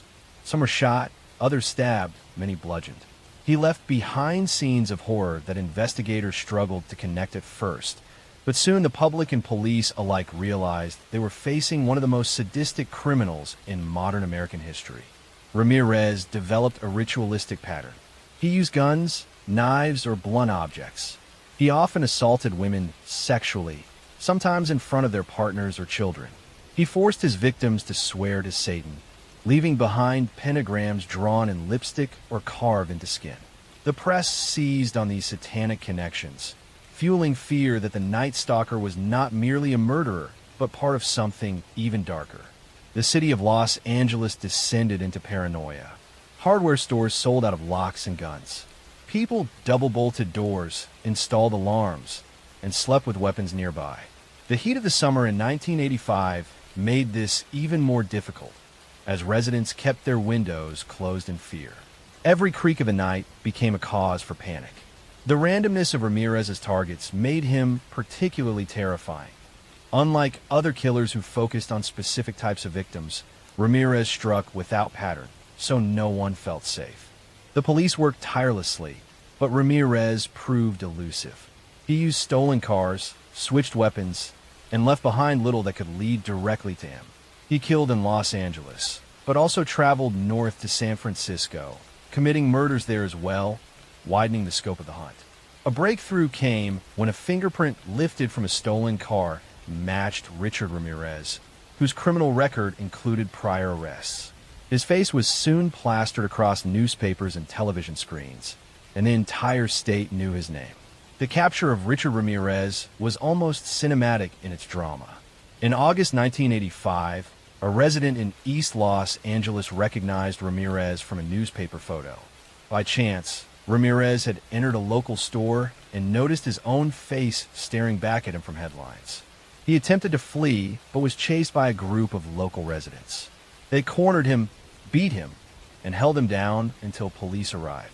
The Night Stalker had been brought down not by elite detectives, but by ordinary citizens who refused to let him escape.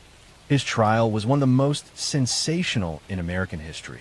Beginning in 1989, it stretched on for months, marked by shocking testimony, graphic evidence, and Ramirez's own disturbing behavior. He frequently flashed a pentagram drawn on his hand, shouted "Hail Satan" in court, and showed no remorse. His demeanor made him both feared and strangely idolized. Some followers wrote him love letters and attended his trial, drawn to his image as a dark antihero. But for the families of his victims, the trial was an agonizing ordeal, forcing them to relive the horrors inflicted by a man who seemed to revel in their pain. Ultimately, Ramirez was convicted of 13 murders, 5 attempted murders, 11 sexual assaults, and 14 burglaries. The evidence was overwhelming, and the jury sentenced him to death. He was sent to San Quentin State Prison, where he would remain for the rest of his life. Even in prison, Ramirez remained a figure of fascination and revulsion. He married a woman who had written to him while incarcerated, though their relationship eventually faded. He lived under the shadow of execution for more than 2 decades, appealing his conviction but never escaping his fate. In 2013, before his death sentence could be carried out, he died of complications related to B-cell lymphoma, ending his life behind bars. The legacy of Richard Ramirez's crimes is one of terror, sorrow, and unanswered questions. His victims and their families live with scars that never fully heal. The communities he terrorized remember the summer of 1985 as a time when fear was constant, when the Night Stalker seemed to be everywhere and nowhere at once. His case also changed the way Americans understood crime, highlighting the vulnerability of ordinary households and the randomness of violence. The Night Stalker remains a chilling symbol of predatory cruelty, a man whose actions revealed the darkest corners of human capability. His story endures not because of who he was, but because of the devastating impact he had on countless innocent lives, and a reminder of how fragile safety can be when confronted with evil. Story 5. The story of Dennis Lynn Rader, who became known to the world as the BTK Killer, begins in the small city of Wichita, Kansas, a place that for many years felt far removed from the kind of horrors that would eventually unfold there. Dennis Rader was born in March of 1945 in the tiny community of Pittsburgh, Kansas, before his family eventually moved to Wichita. From the outside, he seemed to grow up in an ordinary Midwestern household, with both parents working hard to provide for their children. Yet even in his childhood, troubling patterns began to emerge. He later admitted that from a young age he experienced violent sexual fantasies, often imagining scenarios where he bound and controlled women. These fantasies never disappeared. Instead, they grew stronger as he matured, becoming the foundation for the crimes that would terrorize Kansas for decades. Rader graduated from high school in 1963 and spent a brief time in college before enlisting in the United States Air Force. He served from 1966 until 1970, and after returning to Kansas, he attempted to live what looked like an ordinary life. He married his wife Paula in 1971, settled down in the Wichita area, found steady work first in a meat packing plant and later with an outdoor supply company, and eventually became a compliance officer for the city of Park City, a suburb of Wichita. He was also active in his church congregation, even serving as president of the church council. To neighbors and colleagues, he seemed strict and somewhat odd, but far from dangerous. No one could have imagined the hidden life he was leading. The first known murders attributed to Rader occurred in January of 1974, when he entered the home of the Otero family in Wichita. Inside were Joseph and Julie Otero and 2 of their young children. What unfolded that morning was an act of unimaginable violence. Rader bound each member of the family with cords and methodically killed them one by one. The brutality of the Otero murders stunned Wichita and immediately led police to believe a highly dangerous individual was at large. Yet investigators had few leads. There were no suspects, no clear motive, and no connection between the victims and a possible killer. The Otero murders might have remained an isolated tragedy, but soon afterward Rader made it clear he wanted recognition. In October of 1970, a local newspaper received a letter from someone claiming responsibility. The letter described details of the crime scene that only the killer could know. Most chillingly, the writer signed the letter with the initials BTK, standing for bind, torture, kill. That phrase would become inseparable from the crimes and the identity of the man who committed them. Over the following years, Rader struck again. In April 1974, he killed Catherine Bright, a young woman he attacked in her home after following her. 2 years later, in March 1977, he murdered Shirley Vian, a mother whose children he locked in a bathroom while he carried out the crime. In December of that same year, he killed Nancy Fox, an attack he later called one of his most significant. Rader continued to taunt police and media through letters and poems, always signing them BTK. His communications revealed a desire for notoriety and control. He wanted to ensure his crimes would not be forgotten and that his name would instill fear. Despite the communications, investigators struggled to identify the killer. The crimes appeared carefully planned, and the letters revealed a disturbing intelligence. Task forces were formed, tips poured in, but the identity of BTK remained elusive.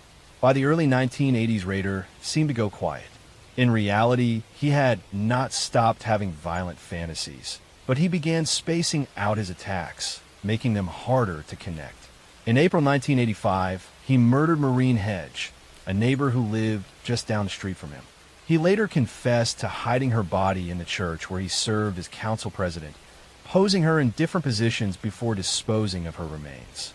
In September 1986, he killed Vicki Wegerle, leaving behind her husband as the one to find her bound and strangled. At the time, police did not realize this crime was connected to BTK, and it was only later confirmed through DNA evidence. His final known murder occurred in January 1991, when he killed Dolores Davis, again abducting her from her home and leaving her body in a rural area outside Wichita. After that, Rader appeared to go dormant. For more than a decade, there were no known BTK murders, and many in Wichita began to believe the killer had either died or moved away. During this time, Rader continued living his outwardly normal life. He raised 2 children, maintained his job as a compliance officer where he enforced petty city codes with almost obsessive rigor, and remained active in his church. Those who knew him described him as strict, rule-bound, and somewhat controlling, but nothing that pointed to a secret double life as a serial killer. Then in 2004, more than 30 years after the first Otero murders, Wichita received a shock. BTK resurfaced. A local television station received a package containing photographs and a copy of Vicky Wedrell's driver's license, stolen from the crime scene years earlier. This was undeniable proof that the killer was still alive and wanted attention once again.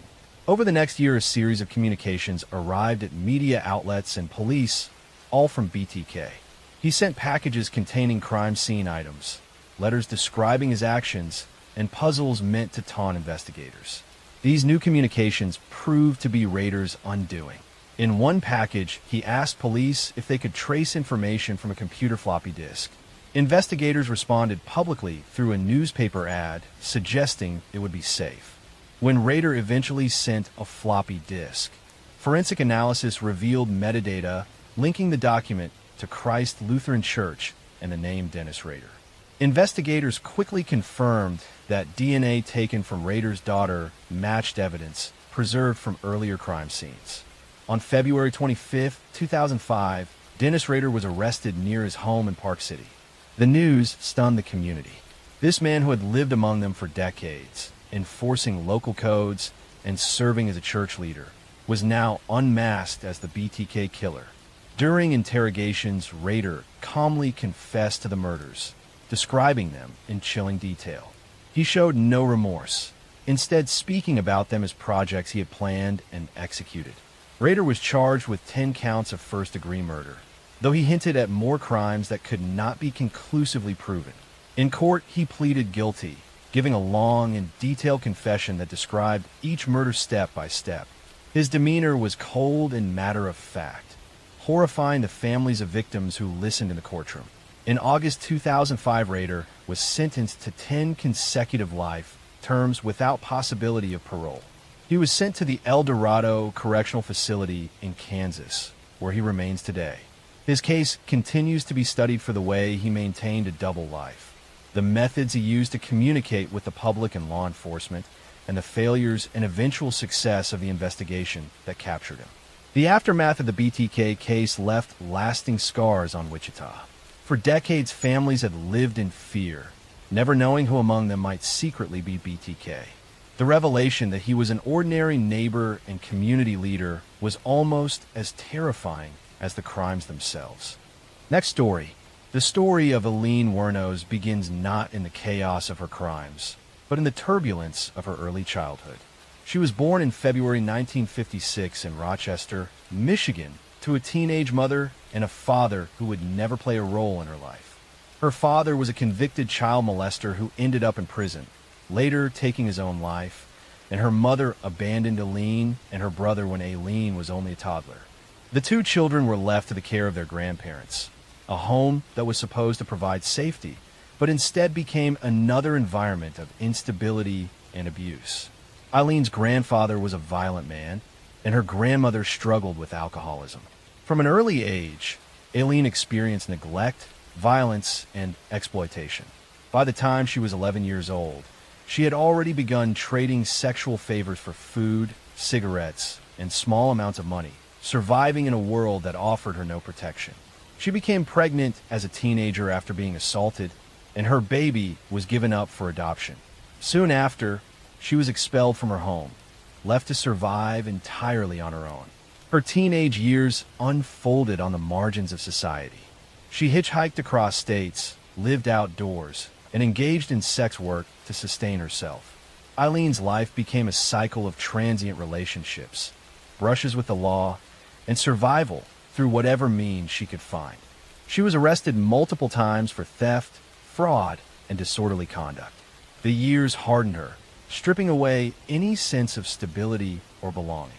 By the late 1980s, Wuornos was living in Florida, still drifting and surviving as a sex worker along highways. It was there, beginning in 1989, that her violent crimes began. Unlike many serial killers who targeted specific groups for twisted psychological reasons, Wuornos' murders were bound up with her own life circumstances. She claimed she killed men who had picked her up for sex when they became violent or attempted to assault her. But prosecutors would later argue her crimes were calculated robberies, carried out under the guise of self-defense. Her first known victim was Richard Mallory, a 51-year-old man who picked her up along a Florida highway. In December 1989, his body was discovered abandoned in his car, shot multiple times. At first, the murder seemed like an isolated case, but over the next year, more bodies appeared. The victims were all men, found along roadsides or in wooded areas, killed with a gun, and often robbed of their belongings or vehicles. As the body count rose, eventually reaching 7 confirmed murders, fear spread through Central Florida. Police connected the killings by the consistent method and by witness descriptions of a woman seen with some of the victims shortly before their deaths. A key detail helped narrow the search. Wuornos and her lover, Tyria Moore, had crashed one of the victims' cars and fled the scene, leaving behind fingerprints. Those prints were traced back to Wuornos, already known to law enforcement for her long history of arrests. Investigators began a manhunt, but Wuornos was elusive, moving from cheap motels to bars, living in constant motion. In January 1991, police finally caught her at a biker bar in Daytona Beach. She was arrested without incident, though she maintained a tough and defiant demeanor. Her partner, Tyria Moore, became a crucial figure in the case. Pressured by investigators, Moore agreed to cooperate in exchange for immunity. She called Wuornos while under police surveillance, persuading her to confess to the killings. On tape, Wuornos admitted to several murders, repeating her claim that she acted in self-defense against violent clients. Her trial became a national spectacle. In 1992, she was tried for the murder of Richard Mallory, though evidence from other killings was also introduced. The jury heard not only about the crimes, but also about her troubled past, her years of abandonment and abuse. Yet prosecutors argued that her pattern of taking money, possessions, and cars from her victims showed her true motive. After only a short deliberation, the jury found her guilty of murder and she was sentenced to death. In the years that followed, Wuornos faced additional trials for the other murders, each ending in further convictions and death sentences. She became one of the rare women on death row in the United States. Her demeanor in court was unpredictable. At times, she appeared calm and resigned. At other times, she lashed out, shouting at the judge, jury, or prosecutors, declaring her hatred for society and her belief that everyone was against her. Wuornos' story drew wide attention, not just because of her crimes, but because of the complicated questions they raised. Some saw her as a victim of abuse and exploitation, a woman who had been failed by every institution meant to protect her, whose violence was an extension of the violence inflicted upon her. Others saw her as a cold-blooded killer who preyed on men and used her history as an excuse. Her life and crimes became the subject of documentaries, books, and eventually the film Monster, which dramatized her story. But behind the media portrayal was a woman who lived nearly her entire life in pain, anger, and alienation. On October 9th, 2002, Aileen Wuornos was executed by lethal injection at Florida State Prison. She was 46 years old. In her final moments, she gave a rambling statement, referencing outer space, Armageddon, and her belief that she would return. She died quickly, ending a life that had been marked from childhood by violence and instability. The legacy of Aileen Wuornos remains controversial. To some, she symbolizes how cycles of abuse and neglect can create a person capable of great harm. To others, she is remembered simply as a killer who took innocent lives. What is undeniable is that her story stands apart in the history of American crime. A rare example of a female serial killer whose crimes gripped the nation and left behind endless debate about justice, responsibility, and the roots of violence.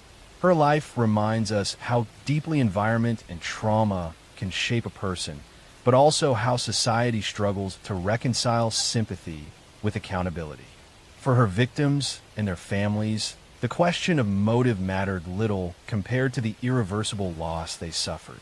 For true crime history, the name Aileen Wuornos remains forever etched as both a cautionary tale and a chilling story of violence born from a life of suffering.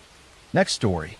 The story of John Wayne Gacy begins in the suburbs of Chicago, where he was born in March 1942 to a working-class family. From the outside, his childhood seemed ordinary, but behind closed doors, life was harsh and unforgiving.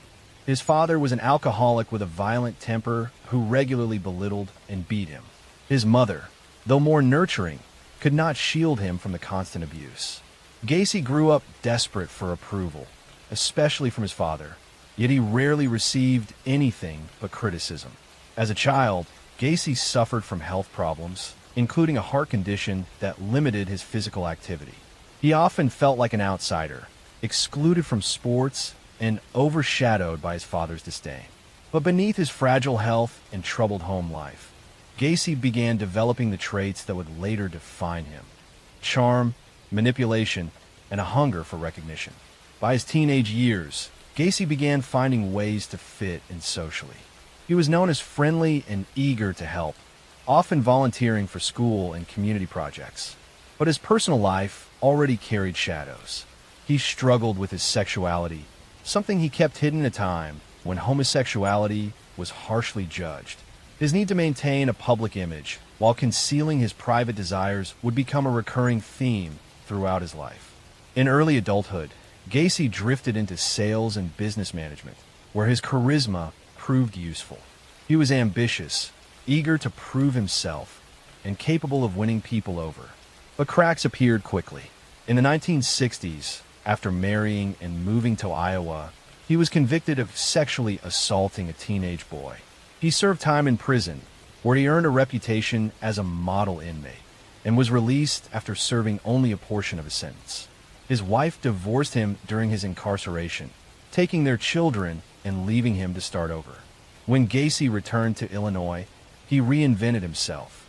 He became a contractor, starting his own business and employing local young men. He became active in Democratic Party politics, even posing for photographs with prominent politicians. He volunteered in the community, organizing parties and entertaining children while dressed as Pogo the Clown, a character he created. To neighbors and acquaintances, he seemed generous and dependable, a man who gave back to his community. But behind this mask, Gacy was living a double life of unimaginable horror. From 1972 to 1978, he lured dozens of young men and teenage boys to his home.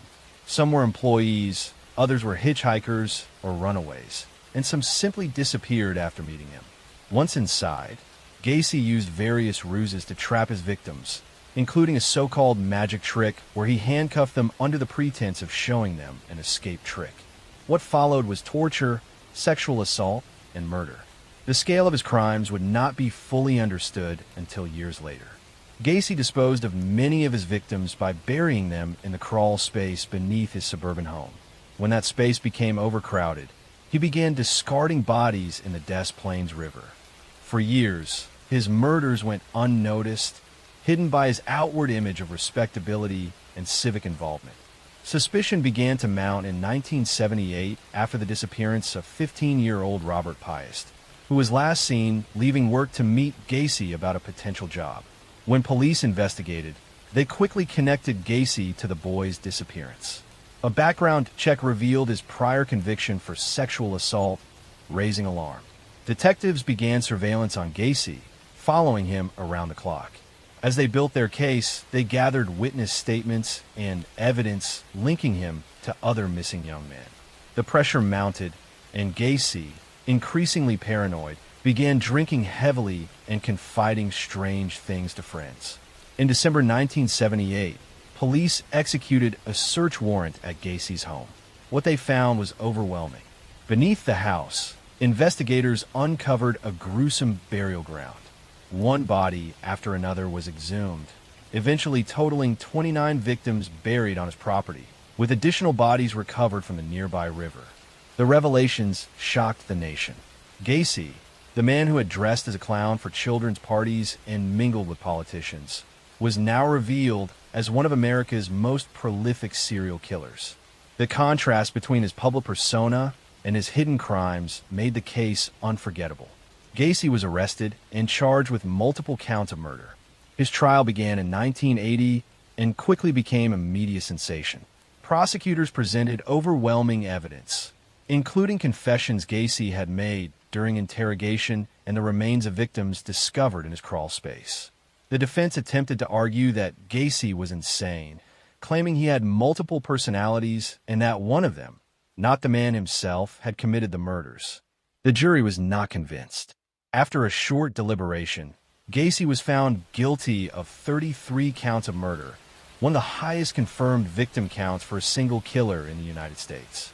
He was sentenced to death. For more than a decade, Gacy remained on death row, filing appeals and granting interviews. In these interviews, he alternated between admitting guilt, denying involvement, and even blaming others. He painted himself as a scapegoat, a victim of lies, despite the overwhelming evidence against him. On May 10, 1994, Gacy was executed by lethal injection.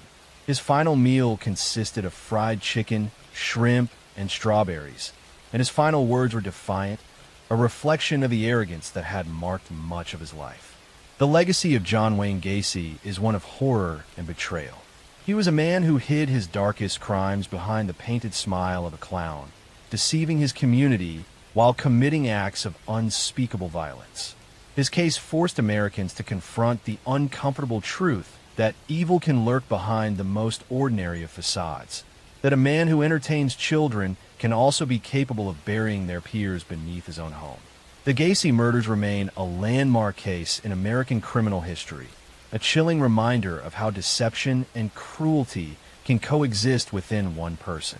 For the families of his victims, the story is not about the bizarre details of his double life, but about the young lives cut short and the years of pain that followed.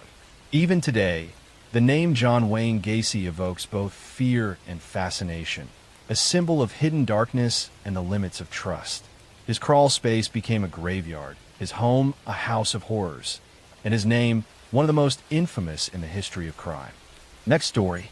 The story of Richard Ramirez begins on February 29, 1960, in El Paso, Texas. He was the youngest of 5 children in a working-class Mexican-American family. From early childhood, Ramirez's life was scarred by violence and instability. His father, a former police officer in Mexico turned laborer in the United States, had a harsh temper. He frequently lashed out at his children, instilling fear rather than guidance.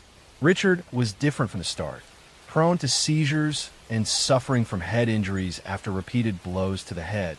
He struggled in school and became withdrawn. As a boy, he often slept in cemeteries to escape his father's wrath, finding comfort in the stillness of the night. But what might have been a shy, troubled boy soon began sliding towards something darker. A major influence in Ramirez's life was his older cousin, Miguel, a Vietnam War veteran who returned home deeply scarred by combat. Miguel shared stories of brutal violence and even showed Richard photographs of Vietnamese women he claimed to have assaulted and killed. He glorified cruelty, and to a young Richard, these stories became lessons rather than warnings. When Richard was just 13, he witnessed Miguel shoot and kill his own wife during a domestic argument. Instead of recoiling from the horror, Ramirez seemed fascinated, absorbing it as part of his twisted education. By his teenage years, Ramirez had begun experimenting with drugs, particularly marijuana and LSD, while developing an obsession with Satanism. He gravitated toward darker influences in music, art, and literature. Petty crime became a routine, and he eventually dropped out of high school. He left Texas for California, where he slipped into a transient lifestyle of theft, drugs, and aimlessness.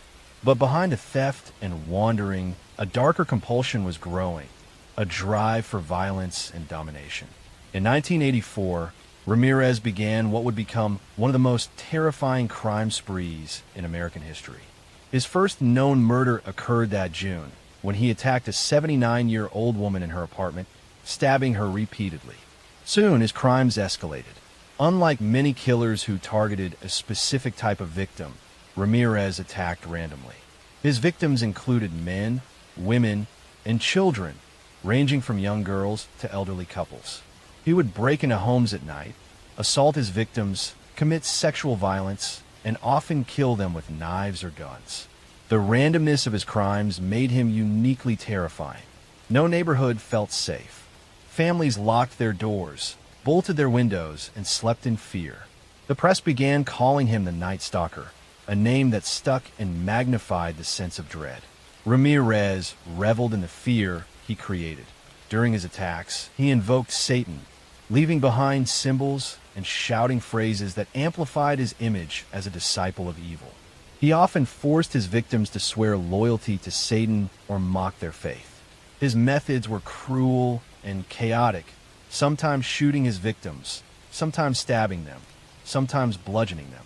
Survivors described him as tall, thin, with rotting teeth, smelling of decay, and having eyes that radiated menace. By the summer of 1985, California was in a panic. Ramirez's attacks stretched across Los Angeles and later into the San Francisco Bay Area. Communities set up neighborhood watches, police patrols increased, and gun sales soared. The randomness of his crimes left investigators scrambling. But Ramirez made mistakes. He left fingerprints, shoe prints, and eyewitness descriptions. A stolen car he abandoned eventually gave police the evidence they needed.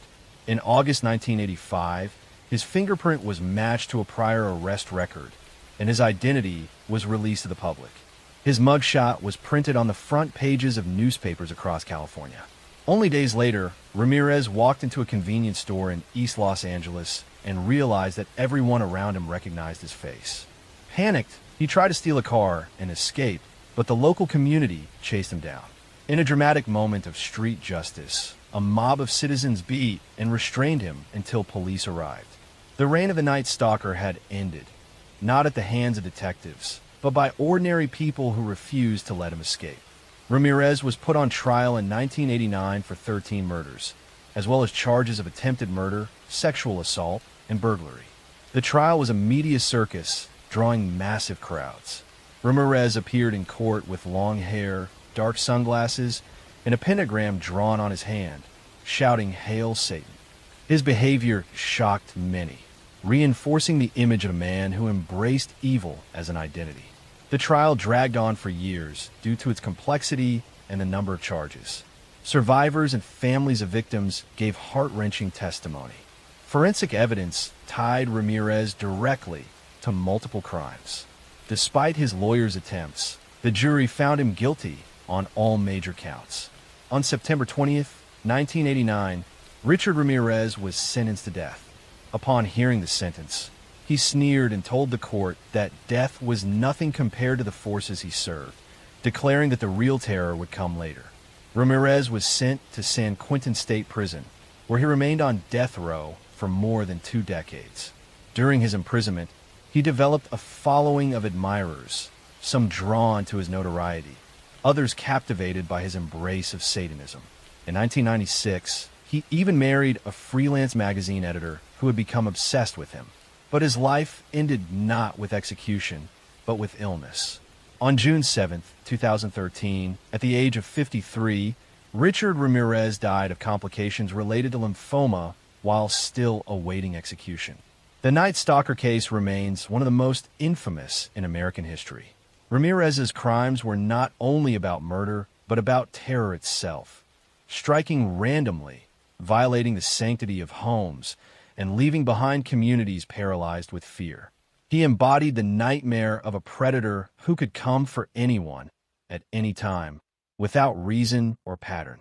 For Californians who lived through that summer of 1985, the memory of locking doors, checking windows, and listening for noises in the dark remains vivid.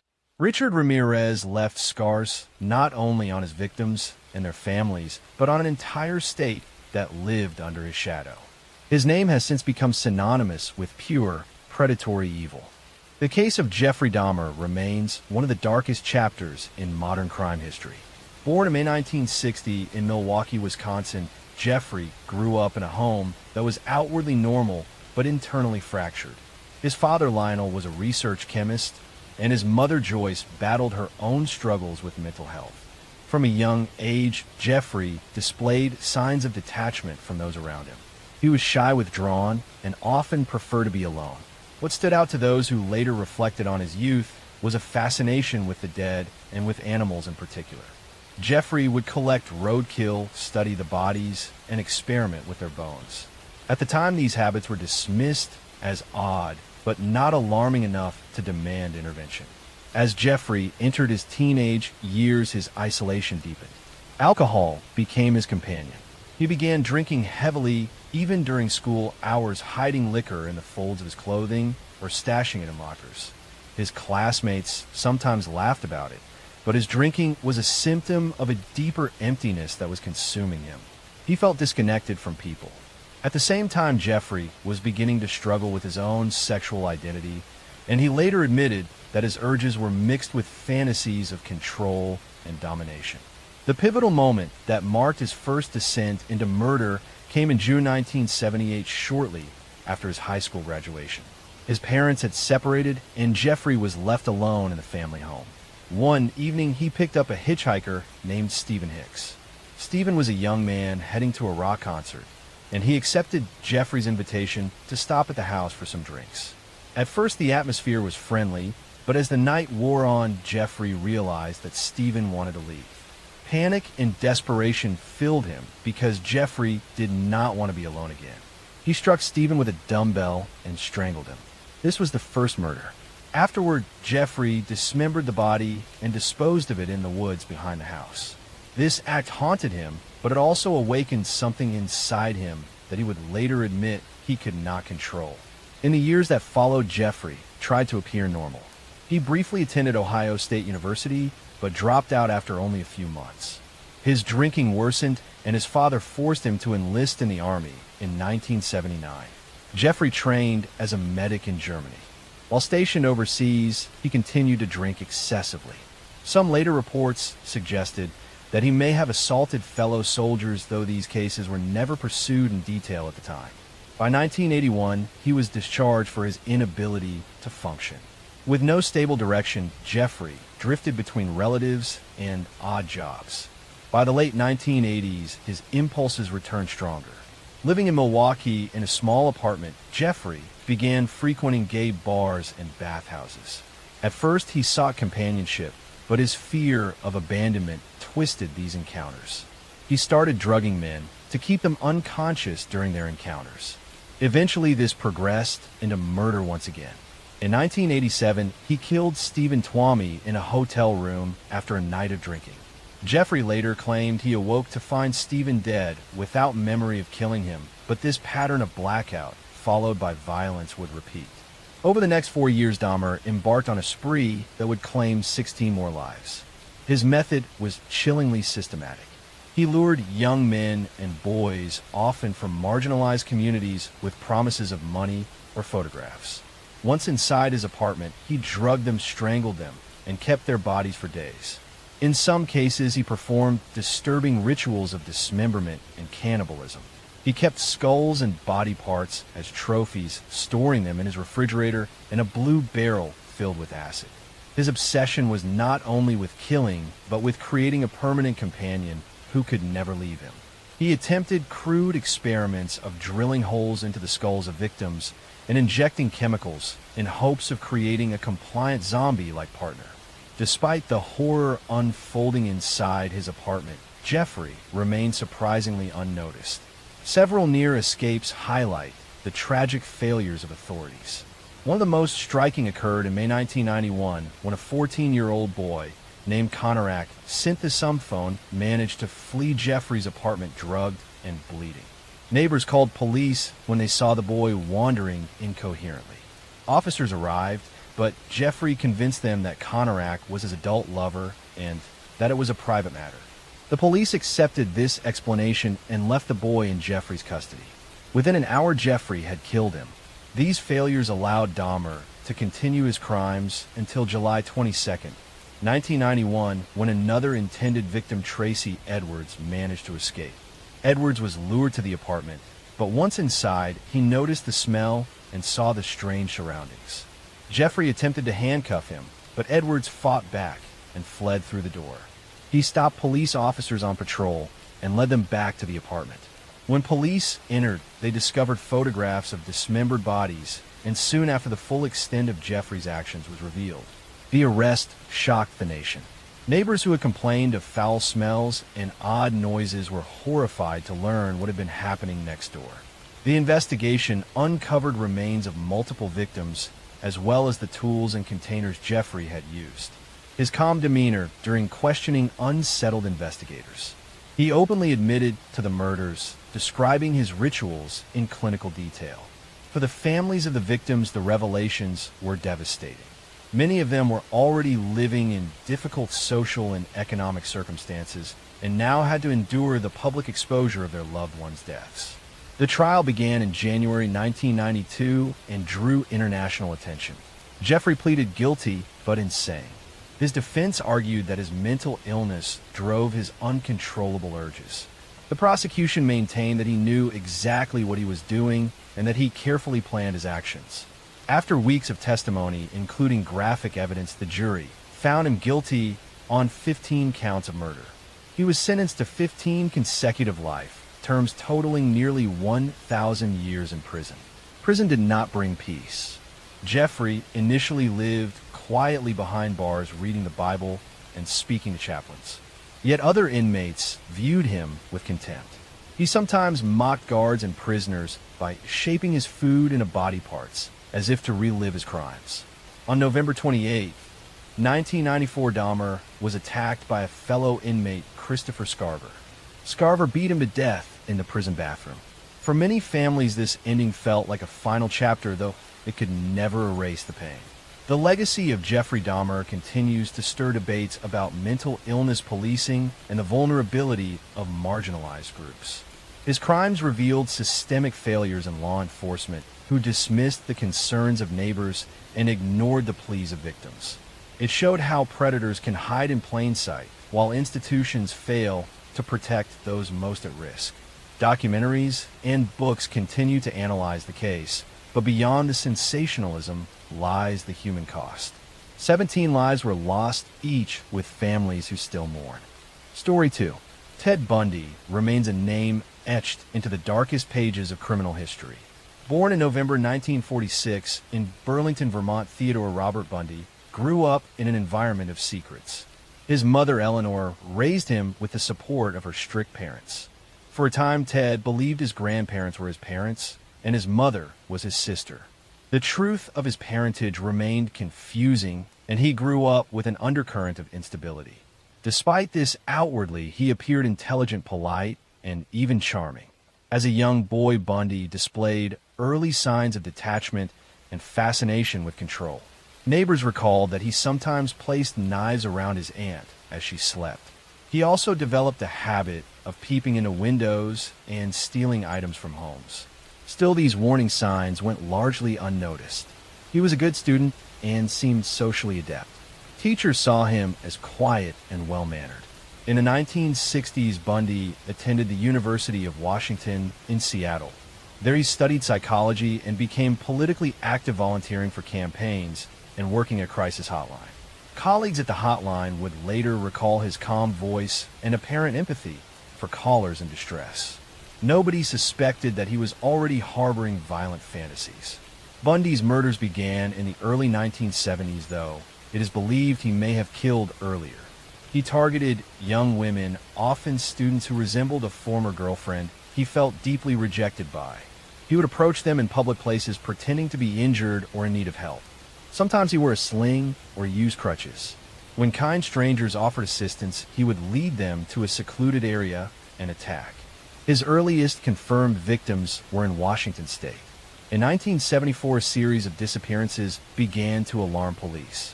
Women vanished from college campuses, leaving little trace. One of the first was Linda, an Healy student at the University of Washington who disappeared from her home in January 1974. That summer, two women, Janice Ott and Denise Naslund, disappeared on the same day from Lake Sammamish State Park. Witnesses described a handsome man with a cast on his arm asking women to help him load a sailboat. He introduced himself as Ted.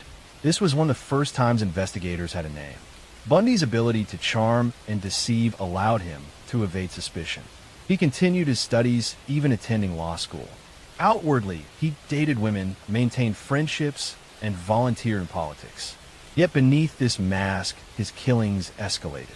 He abducted, raped, and murdered women across multiple states, including Washington, Oregon, Utah, and Colorado. His method was consistent. He lured victims often at night, assaulted them, and killed them usually by strangulation or bludgeoning.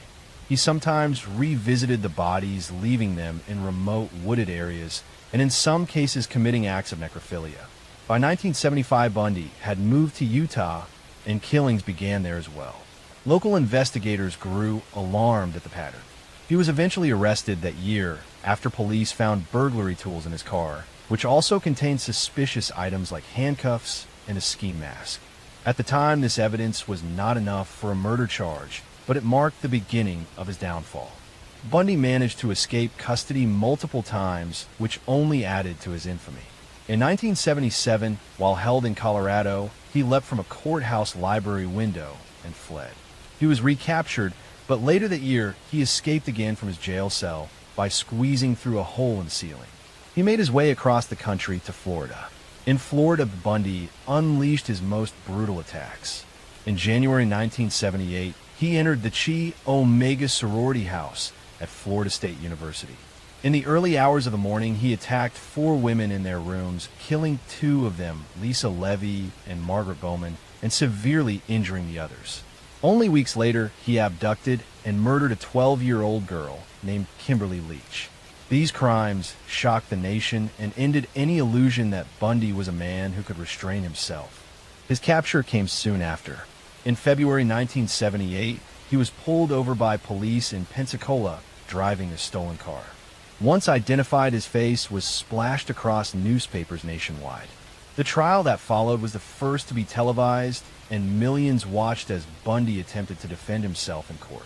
He cross-examined witnesses and played the role of his own lawyer. His charm and arrogance fascinated the media, but the evidence against him was overwhelming. Bite mark analysis tied him to the Chi Omega murders, and witnesses placed him near the scenes. In 1979, Bundy was convicted and sentenced to death. Additional trials followed for the murder of Kimberly Leach, and he received another death sentence. Over the next decade, he lived on death row in Florida, appealing his case and granting interviews. During this time, he confessed to more than 30 murders, though investigators believe the true number may be higher, possibly over 100. Bundy described in chilling detail how he selected and killed his victims. In January 1989, his appeals ran out, and he was executed in the electric chair at Florida State Prison. Outside, the prison crowds gathered, chanting and celebrating the end of his life. For many families, the execution closed a painful chapter, though the scars of loss remained. The legacy of Ted Bundy endures because his crimes revealed how easily appearances can deceive. He was educated, articulate, and outwardly normal, yet beneath that facade lay a predator driven by compulsion. His case led to greater awareness of a need for coordinated police work across states, since Bundy moved freely between jurisdictions.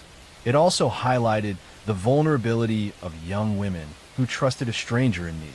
Today, Bundy is remembered not only for his crimes, but also for the way society responded to him. The media often portrayed him as charismatic, which drew criticism for humanizing him instead of focusing on the victims. Books, documentaries, and films continue to analyze his life, but at the core remain the stories of the women whose lives were stolen. They were daughters, sisters, and friends who deserve remembrance beyond the shadow of the man who killed them. Bundy's story is one of deception, manipulation, and cruelty wrapped in the mask of normalcy. It endures as a warning that evil can sometimes wear the most ordinary face. Story 3. John Wayne Gacy was born in March 1942 in Chicago, Illinois. He grew up in a working-class family with a father who was an alcoholic and physically abusive. His childhood was marked by fear and insecurity. Though he tried to please his father, nothing ever seemed enough. He suffered from health problems, including a heart condition that limited his activities. These early years shaped a man who longed for acceptance, but carried deep resentment and anger inside. Despite a difficult home life, Gacy worked hard to present himself as normal. In high school, he was not particularly athletic, but he participated in clubs and worked odd jobs. He developed an early interest in politics and community activities. After leaving school, he married and tried to build a stable life. For a time, he seemed successful. He managed several fast food restaurants and became involved in local organizations. His outward personality was friendly and generous. He hosted neighborhood gatherings and was known to dress as a clown named Pogo to entertain children at hospitals and community events. This image of the cheerful neighbor and community volunteer would later stand in sharp contrast to the darkness he hid. Beneath the mask of normalcy, Gacy was leading a double life. He had already faced accusations of assaulting young men in the 1960s while living in Iowa. He was convicted of sexually abusing a teenage boy in 1968 and sentenced to prison. Though he served less than 2 years, he returned to Chicago with a record that should have been a warning. Instead, he managed to rebuild his reputation. He remarried, started his own construction business, and became active in local politics. He was even photographed with prominent politicians. To the public, he was a respected businessman. To those closest to him, there were glimpses of volatility, but few suspected the horror that lay hidden. Gacy's crimes escalated in the early 1970s. He lured young men and boys to his home, often offering them work construction jobs or simply a safe place to hang out. Once inside his modest suburban house, he would overpower them. His method became ritualistic. He used handcuffs, sometimes presenting them as a party trick. After restraining his victims, he would assault, torture, and eventually strangle them. Most of the killings took place in his home while his neighbors remained unaware. The number of victims grew over the years. Gacy buried many of them in the crawl space beneath his house. Others were disposed of in nearby rivers. The smell in the house became overwhelming at times, but Gacy explained it away as plumbing issues. He continued to maintain his outward image of normality, attending parties, working in politics, and performing as Pogo the Clown. The juxtaposition between his community role and his secret life made the eventual revelation all the more shocking. In 1978, his crimes began to unravel.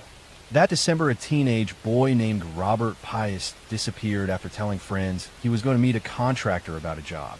The contractor was John Wayne Gacy. When police began investigating, they quickly connected Gacy to other missing young men. They obtained a search warrant and entered his house. Inside, they found items that belonged to several missing victims. The stench from the crawl space raised immediate suspicions. A second search warrant allowed police to dig beneath the house. What they uncovered was a nightmare. Body after body was exhumed from the crawl space.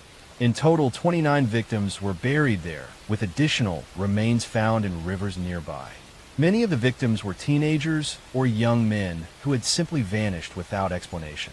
For families who had searched desperately for answers, the discovery was devastating. Gacy was arrested and interrogated.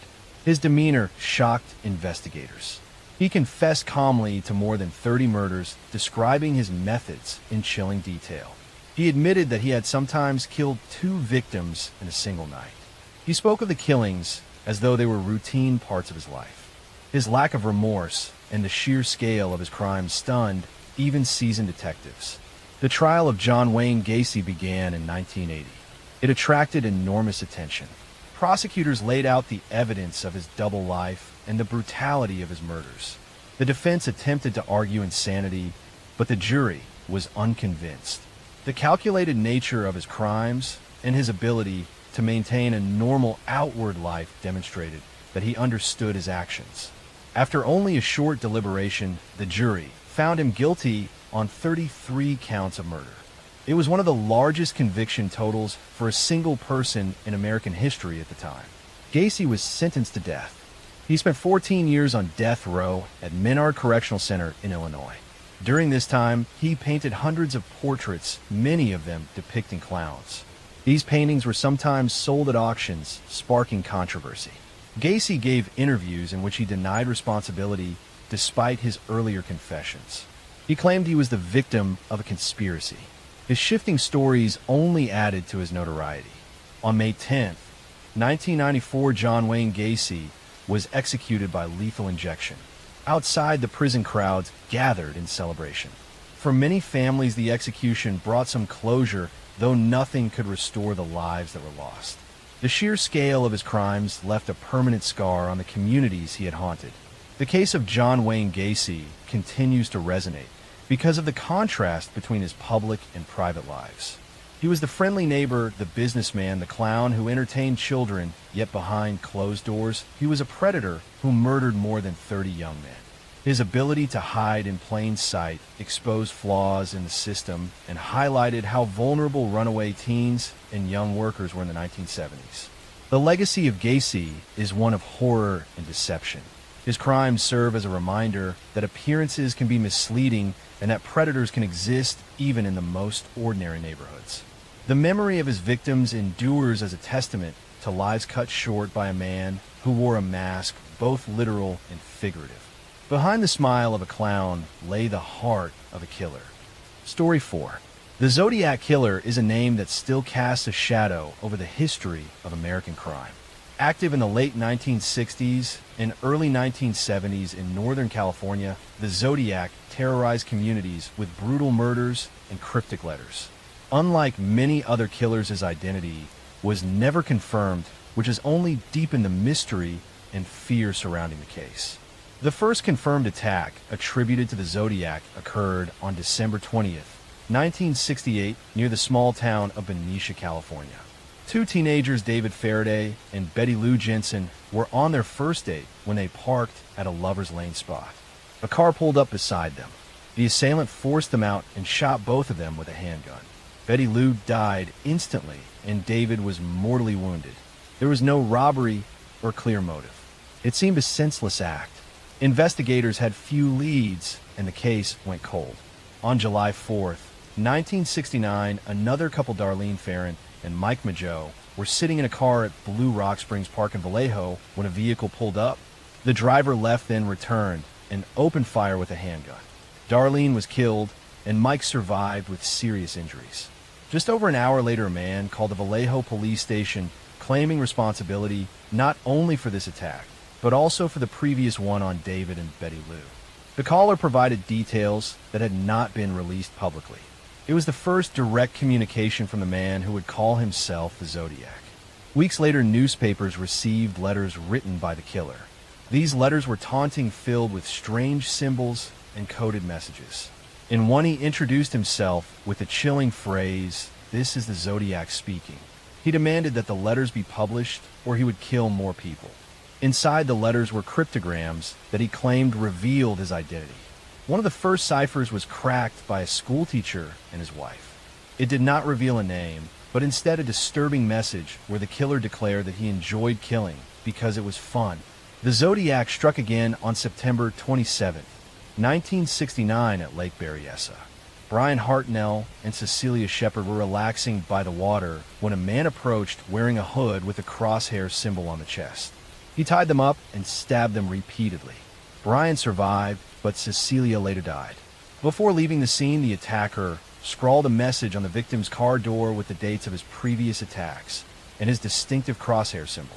Only 2 weeks later, on October 11th, 1969, the Zodiac murdered cab driver Paul Stein in San Francisco. He shot him in the head and then bizarrely cut a piece of the victim's shirt to send later with a letter. Witnesses saw the killer at the scene, describing him as a white male in his 30s with glasses. Despite this near miss, the Zodiac managed to escape into the night. Police rushed to the area, but confusion about the suspect's race led officers to let him walk past them. This mistake may have cost them their best chance at capture. Over the following years, the Zodiac continued to send letters to newspapers and police. In them, he mocked investigators, boasted about his crimes, and threatened mass killings. He claimed responsibility for dozens of murders, though only a handful have been definitively linked to him. The letters often included ciphers, some of which remain unsolved to this day. His messages revealed a man who craved attention and control more than anything. He wanted to be feared and to prove that he was smarter than the authorities. The investigation into the Zodiac was massive. Police departments across multiple counties worked together, but cooperation was strained at times. Thousands of tips poured in and hundreds of suspects were investigated. The most famous suspect was Arthur Lee Allen, a convicted child molester who lived in Vallejo and matched some descriptions. He was interviewed multiple times and even named in a search warrant. Circumstantial evidence pointed toward him, but definitive proof never surfaced. DNA analysis years later did not match him, though doubts and debates remain. As time passed, the Zodiac's letters grew less frequent. His last confirmed correspondence was in 1974. After that, the trail went cold. Some believe he died or was imprisoned for another crime. Others think he simply stopped writing and continued living quietly under a false identity. The lack of closure left victims' families and investigators frustrated. In the decades since the killings, the Zodiac has become part of American folklore. Books, documentaries, and films have kept the story alive. Amateur sleuths have dedicated their lives to decoding his ciphers and piecing together clues. In 2020, a team of codebreakers finally solved one of his unsolved ciphers sent in 1969. The message contained more taunts, but again, no name. This reinforced the idea that the Zodiac never intended to reveal his identity. His goal was to manipulate the public and instill fear. The impact of the Zodiac case was profound. It highlighted the challenges of interagency cooperation in the pre-digital era when communication between counties was slow. It showed how media attention could both aid and hinder investigations. The constant publication of his letters gave him the spotlight he desired, but also kept the public informed. To this day, the identity of the Zodiac remains unproven. DNA analysis offers some hope, but the evidence is limited and degraded by time. Theories abound, ranging from known suspects like Arthur Lee Allen to more obscure figures. Every few years, a new claim emerges about his identity, but none have been confirmed. The story of the Zodiac killer endures because it combines brutal violence with mystery. Unlike other serial killers who were eventually caught and exposed, the Zodiac remains a ghost figure lurking in the shadows of history. His victims were ordinary people, young couples enjoying evenings by the water, or a cab driver working late at night. Their lives were cut short by a man who wanted to be remembered for terror rather than for who he was. Today, more than 50 years later, the case continues to fascinate because it is unfinished. The unanswered questions leave space for endless speculation. The Zodiac's cryptic symbols remain as haunting reminders of a killer who manipulated fear with both weapons and words. His legacy is not only in the murders he committed, but in the way he exploited mystery itself, turning crime into a dark puzzle that is yet to be solved. Story 5. Richard Ramirez was born in February 1960 in El Paso, Texas. His childhood was marked by instability and violence. His father was strict and often abusive. His mother worked in a factory where exposure to chemicals may have affected her health. Richard grew up surrounded by poverty and dysfunction. From a young age, he was influenced by his older cousin Miguel, who had returned from serving in Vietnam. Miguel boasted about brutal acts he had committed during the war and even showed Richard disturbing photographs of women he claimed to have assaulted. At only 12 years old, Richard witnessed Miguel murder his own wife during a domestic argument. These traumatic experiences left deep scars on the boy, who was already vulnerable. Richard began experimenting with drugs as a teenager, turning to marijuana and later LSD. He also developed a fascination with Satanism and dark rituals. He struggled in school and dropped out early. His petty crimes soon escalated into burglaries. By his early 20s, he had moved to California, drifting through Los Angeles and San Francisco surviving on theft, and immersing himself in a lifestyle of addiction and violence. His descent into murder began in 1984. That June, a 79-year-old woman named Jenny Vinkow was found dead in her apartment in Los Angeles. She had been stabbed, and her body showed signs of mutilation. Police had no suspect at the time, but years later this crime was linked to Richard Ramirez. It marked the start of his killing spree. By 1985, the murders escalated dramatically. Ramirez gained the nickname the Night Stalker because he attacked in the middle of the night. He targeted homes across Southern California, breaking in while victims slept. His methods were unpredictable. Sometimes he used a gun, other times a knife or blunt objects. He killed men and women of all ages. He assaulted women and sometimes children. He left satanic symbols at crime scenes and forced victims to swear their loyalty to the devil. The randomness of his attacks created widespread fear because nobody knew who might be next. In March 1985, he attacked Maria Hernandez in her home in Rosemead. She survived by raising her hands and deflecting a bullet. Minutes later, he killed another woman, Tsai Lianyu, outside her car nearby. That same evening, he killed a third woman in her apartment. These rapid attacks terrified the city. Newspapers began covering the Night Stalker daily. Over the next months, Ramirez continued his spree. He invaded homes across Los Angeles and beyond, often leaving survivors who could describe his appearance. He was tall, thin, with rotting teeth and a foul odor that witnesses never forgot. His brutality shocked even seasoned detectives. In some cases, he forced couples to witness each other's assaults before killing one or both. He showed no consistent pattern except his desire to terrorize. The police struggled to catch him. At first, the crime seemed unrelated because of the varying weapons and methods. But soon detectives connected the attacks by shoe prints left behind. A distinct sneaker pattern linked multiple scenes. The media reported on this detail, which angered investigators because Ramirez could have changed his shoes to avoid detection. Still, the clue remained vital. By the summer of 1985, his crimes reached a peak. He attacked in San Francisco, killing Peter and Barbara Pan in their home. The mayor of San Francisco publicly revealed that the killer used a .22 caliber handgun. Ramirez read the papers constantly and adjusted his tactics to confuse police. But mistakes piled up. Survivors gave detailed descriptions, and eventually a fingerprint was lifted from a stolen car he abandoned. Police matched it to Richard Ramirez, who already had a record for theft and drug charges. On August 31st, 1985, Ramirez was finally captured, but not by police at first. His photograph had been released to the public, and when he attempted to steal a car in East Los Angeles, he was recognized. Neighbors chased him through the streets and cornered him. The crowd beat him until police arrived to take him into custody. The capture brought relief to a city that had been living in fear for months. The trial of Richard Ramirez became one of the most notorious in American history. It began in 1989 and lasted over a year. The courtroom was often filled with reporters and curious spectators. Ramirez seemed to revel in the attention. He flashed satanic hand signs and shouted "Hail Satan" during proceedings. His gaunt appearance, dark eyes, and defiant attitude made him a figure of morbid fascination. Despite his behavior, the evidence was overwhelming.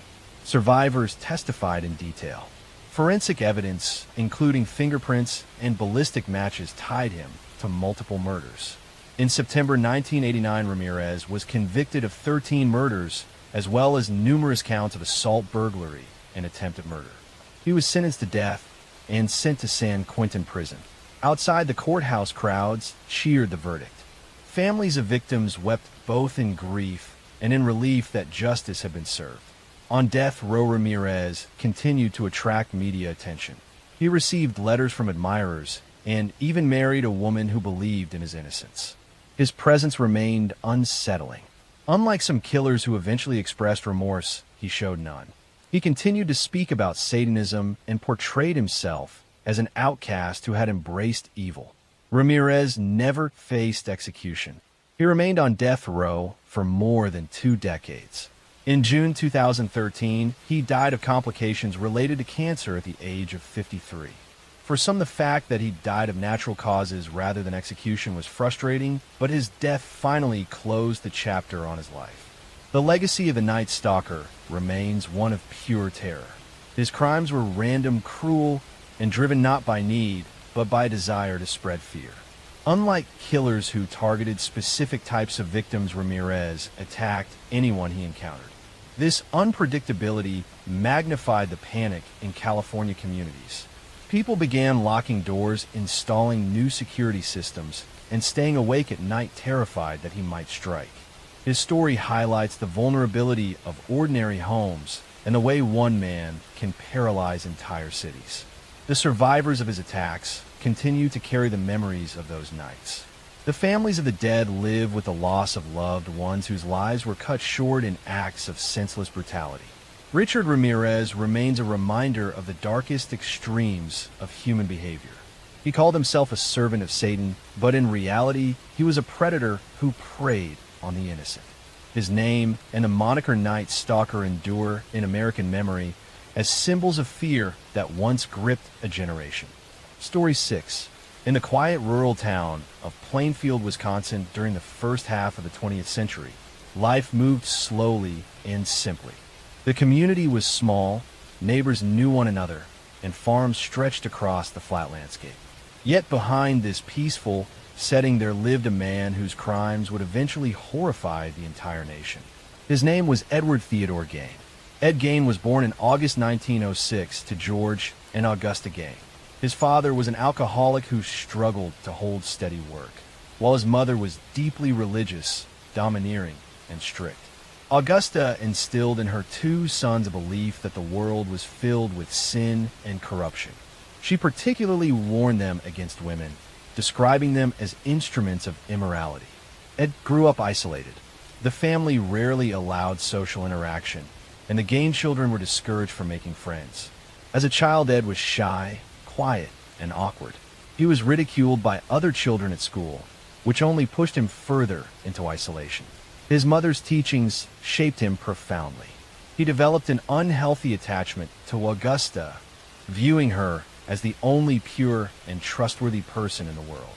This dependence would define his entire life. In 1940, Ed's father died, leaving the family to survive on farm income. Soon after, his older brother Henry began expressing doubts about their mother's strict worldview. Henry worried about Ed's unhealthy devotion to Augusta, but in 1944 Henry died in a suspicious fire while working on the family property. Although the official cause was listed as asphyxiation, investigators quietly noted that the circumstances were odd. Ed reported the fire, and when Henry's body was found, it appeared not badly burned, leading some to wonder if Ed had played a role in his brother's death. After Henry's passing, Ed was left alone with his mother. But only a year later, in 1945, Augusta herself died following a series of strokes. Her death devastated Ed. He had lost the one person who dominated his world and provided structure to his life. Without her guidance, he became reclusive, retreating into the farmhouse that grew increasingly filthy and cluttered. Most rooms were left untouched as shrines to Augusta, kept exactly as she had left them, while Ed confined himself to a few areas filled with debris and decay. It was in this lonely environment that Ed's obsession with death and the human body began to take its most disturbing form. He frequently visited cemeteries at night, digging up recently buried bodies. He removed skin, bones, and organs, taking them back to his farmhouse where he fashioned grotesque trophies. Investigators later discovered masks made of human skin, bowls crafted from skulls, and furniture upholstered with human hides. These creations suggested that Ed was attempting to recreate his mother's presence or even become her by wearing the skin of women he exhumed. For many years, his macabre activities went unnoticed. Plainfield was a small, trusting community, and Ed was seen as odd but harmless. He worked odd jobs, babysat for neighbors, and was known for being polite though strange. That perception changed in November 1957 when Bernice Wardens, the local hardware store owner, disappeared. Her store was found locked with bloodstains on the floor. A receipt showed that Ed Gain had been her last customer that day.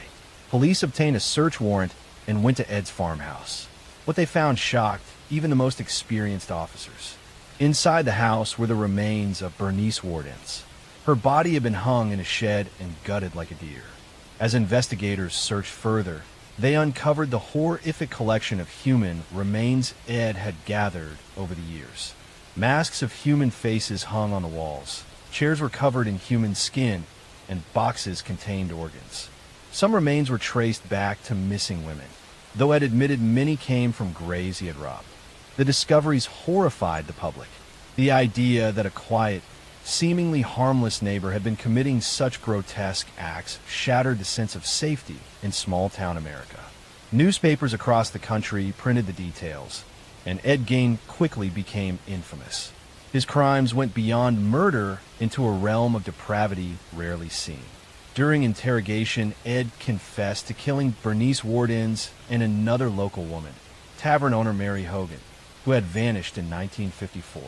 He also admitted to robbing graves, but claimed he had not killed most of the women whose remains were found in his house. His statements revealed a disturbed mind.